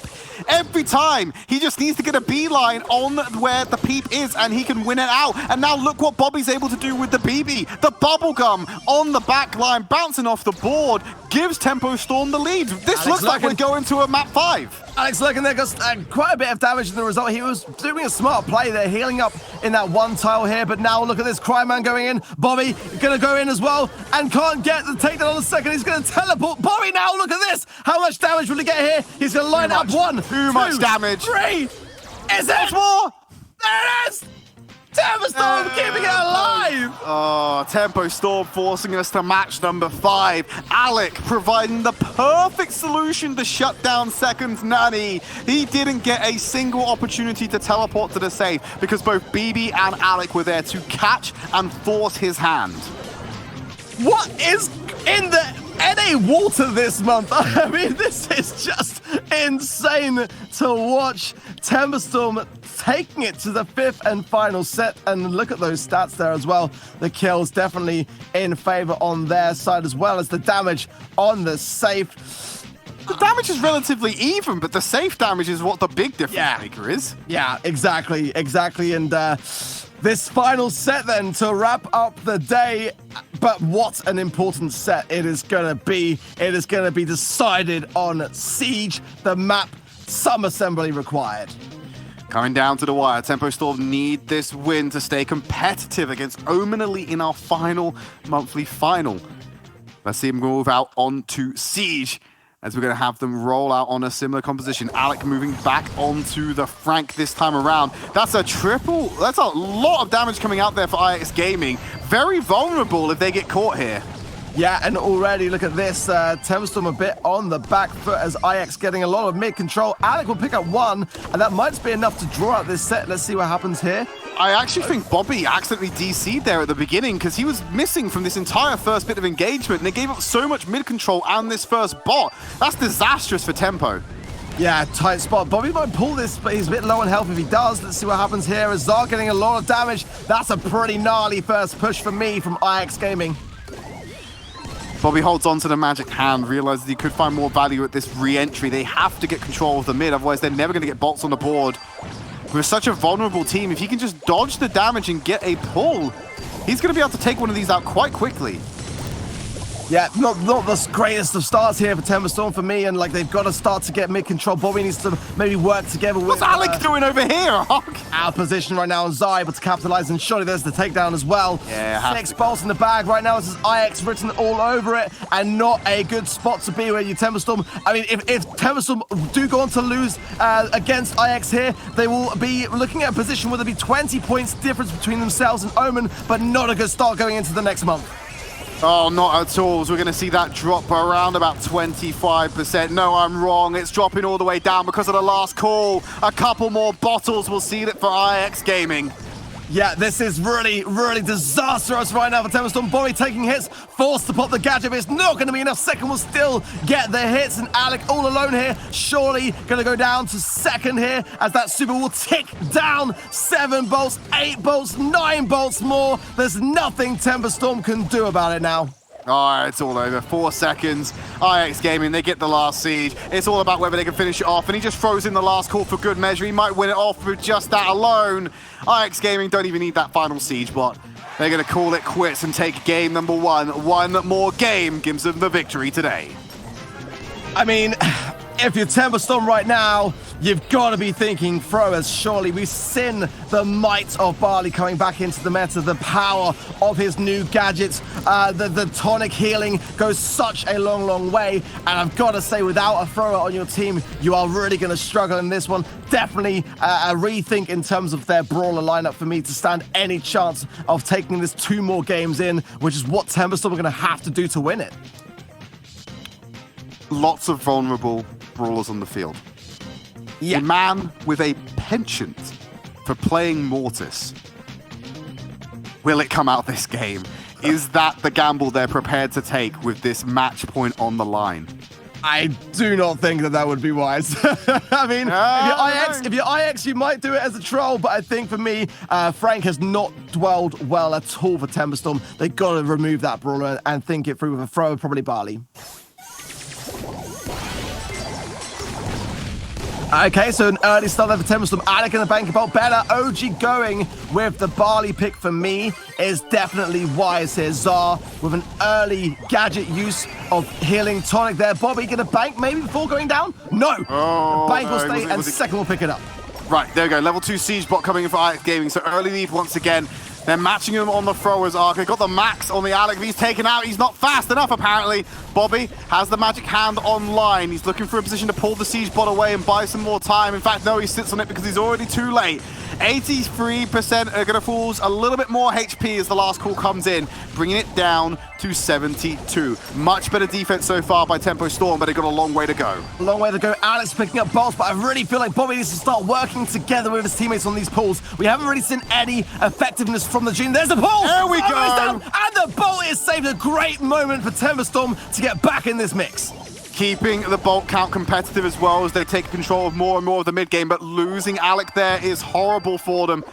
Thankfully, the RNG is in their favor as OG will bank it, forcing them to have that level 6 siege bot. They need to find value here because IX Gaming have that lead with what could be the final siege.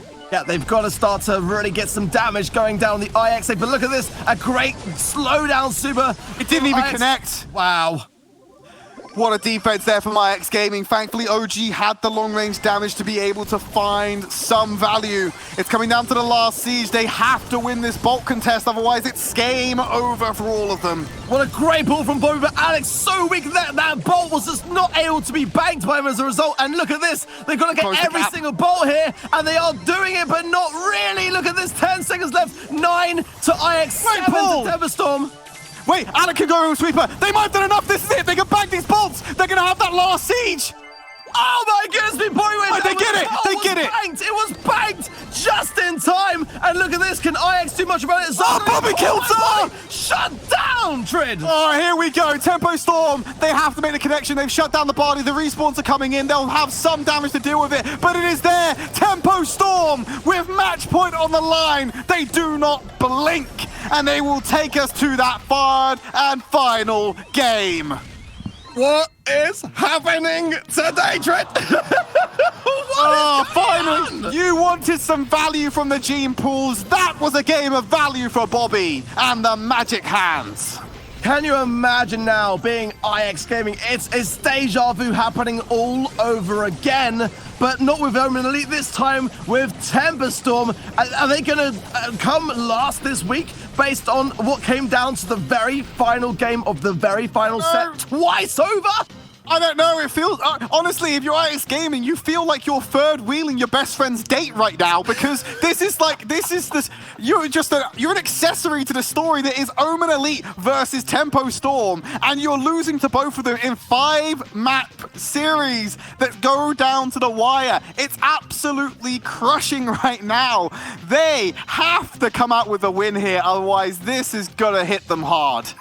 So much is at stake, and I just can't believe the way that this is wrapping up in the North American region right now. This is just absolutely crazy. But taking it back down here, what are the choices? Are you going to change brawlers? Are you going to stick? What are you thinking right now? Well, they're thinking that they're going to stay with the exact same thing, and they're going to play it out once more. Tempo Storm, IX Gaming, for what should be the last time today. My goodness me, so we're going to come down this early start. Alec gets the bolt there as well. Bobby goes down to second, which will draw it out. OG on the left-hand side are going to bank surely this one, so maybe the start will be in Temperstorm's favor. OG locked in a corner, bit of a pinch coming in from Zar, but he still finds a way to wiggle away.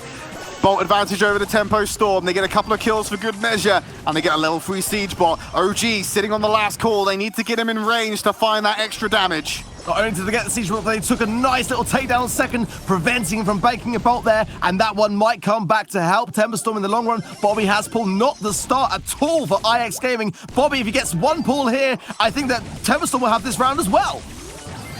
Went for the pull, you just saw him throw it out there. Zar was able to back away and not fall victim to it this time. Now Tempo Storm is starting to waver. Last call's gonna find OG. He shouldn't be able to bank that bolt, and second can move forward to try and grab it, but Bobby has the damage at point blank range. They need to find him. They can't let him bank it. 10 seconds remaining, and he moves it up to a 5-3 scoreline, but the mid control is in favor of IX. It's gonna be 5 bolts each. I think if those bolts go out, Bizarre, is gonna be a tied round here. OG's gonna bank it. OG banked it. Wow. Oh, there we go. Banked it in time. It came in at just a second too late. It just means that now we got that level 6 siege bot coming in. The chance to answer back. But no one from IX Gaming is in position to really capitalize on this one. So it's not going to be as deep as they need it to be. Tempo Storm sitting on 7 bolts coming in for the start of our last siege. I think Temperstorm in a great spot, but they've got to get a bit of control in the next 25 seconds. They've got to get something. Bobby needs to make a pull. OG going out with the super is good. It will open up the map a little bit for Temperstorm, but they do need to bank something, otherwise it could be a draw here. Look at how safe they are playing. They're so afraid of Bobby because they saw what happened last time, and it happens again. Tempo Storm. They have not the edge, but they have the bolt lead. 10-5, 3 seconds remaining. Second cannot close the gap in time. It is all about the defense right now as Zar moves in position to find a last call to hopefully send them over the line. Defense, defense, defense for IX Gaming. Bobby staying alive is so crucial here, but just look at second cycling with a second wall here. The pull from Bobby is good, though. I think surely Temperstorm will capture. They've done enough! They will do it, Tridd! They've done it! They are safe! Tempo Storm come out down to the wire, out with the victory. They will walk away with second place at this monthly final. Oh my goodness me, I think I need a brain transplant because it is entirely mush right now. Temperstorm did bring out the goods just at the very nick of time to give themselves a bit of a chance in next month's qualifier as the rivalry between them and Omen Elite will continue. Ooh, wow, what a series that was. North America shaping up to be one of the most competitive regions that we have in terms of this infighting they have, and I'm super excited for the region, and I want to see how that level of competition shapes up on the global stage. Let's take a look at that stat line though. IX Gaming, they had the damage, they had the kills, heck, they even had the bolts, and they couldn't come out with a victory on that map arc. You hate to see it, Tridd. I mean, how often is it when you look at 3 lines of stats all in your favor and you still fail at the final hurdle twice this month? A bad day for IX Gaming, a great day for Omen Elite, a pretty good day for Temperstorm, but we're going to go to Falcone now to see this one out. What a day of Brawl Stars we have had today. Temperstorm take this one down. They're taking second place, which means the competition just gets fiercer and fiercer. Let's take a look at our MVP for the final match of the weekend, and it's going to be Bobby, who was incredible throughout that last series. Bobby played a really aggressive Mortis in game 2 of Gem Grab, but you know what? We love to see it. It worked out beautifully. He switched to Sprout in Brawl Ball and really managed to get that DPS in against defenseless opponents. Bobby switched over to Barley in Heist, raining in the damage on the enemy safe with that disgusting super, whittling it down completely on his own. Later switching to BB, where he wailed on that safe, completely wiping it out. And then in the final set of the day in Siege, Bobby played some Gene and really pushed that damage onto the enemy Ike, securing the victory against IX Gaming. Oh my goodness, let's take a look at the bracket one last time for this group and see how things have shaken out. Yes, Omen Elite did take down both of the other teams, but with Temperstorm conquering IX Gaming, this group could go anywhere in the final month of our towards global championships. Woo! Prize pool, $9,000 going to Omen Elite, along with that hope. The hope that if they keep this going, they will be seeing us at global finals. Only one more month of competition between them and the big prize. $2,000 for Temperstorm, $1,250 for IX Gaming. But now this is what we want to see. The leaderboard.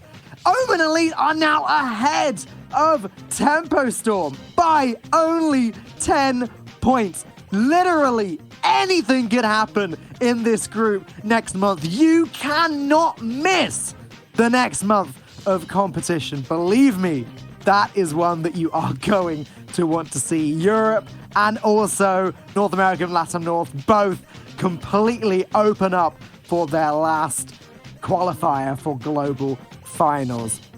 We will be back next month for the final monthly finals. Make sure you are subscribed to Brawl Stars on YouTube. Make sure you check out Brawl Talk. I think that's happening tomorrow. There's a timer up and ready to go. I cannot wait to see what's coming to Brawl Stars next month. But finally, from the whole production team, from Ark, from Tridd, from Woody, and from myself, we hope you've enjoyed the show, and we cannot wait to see you again next month.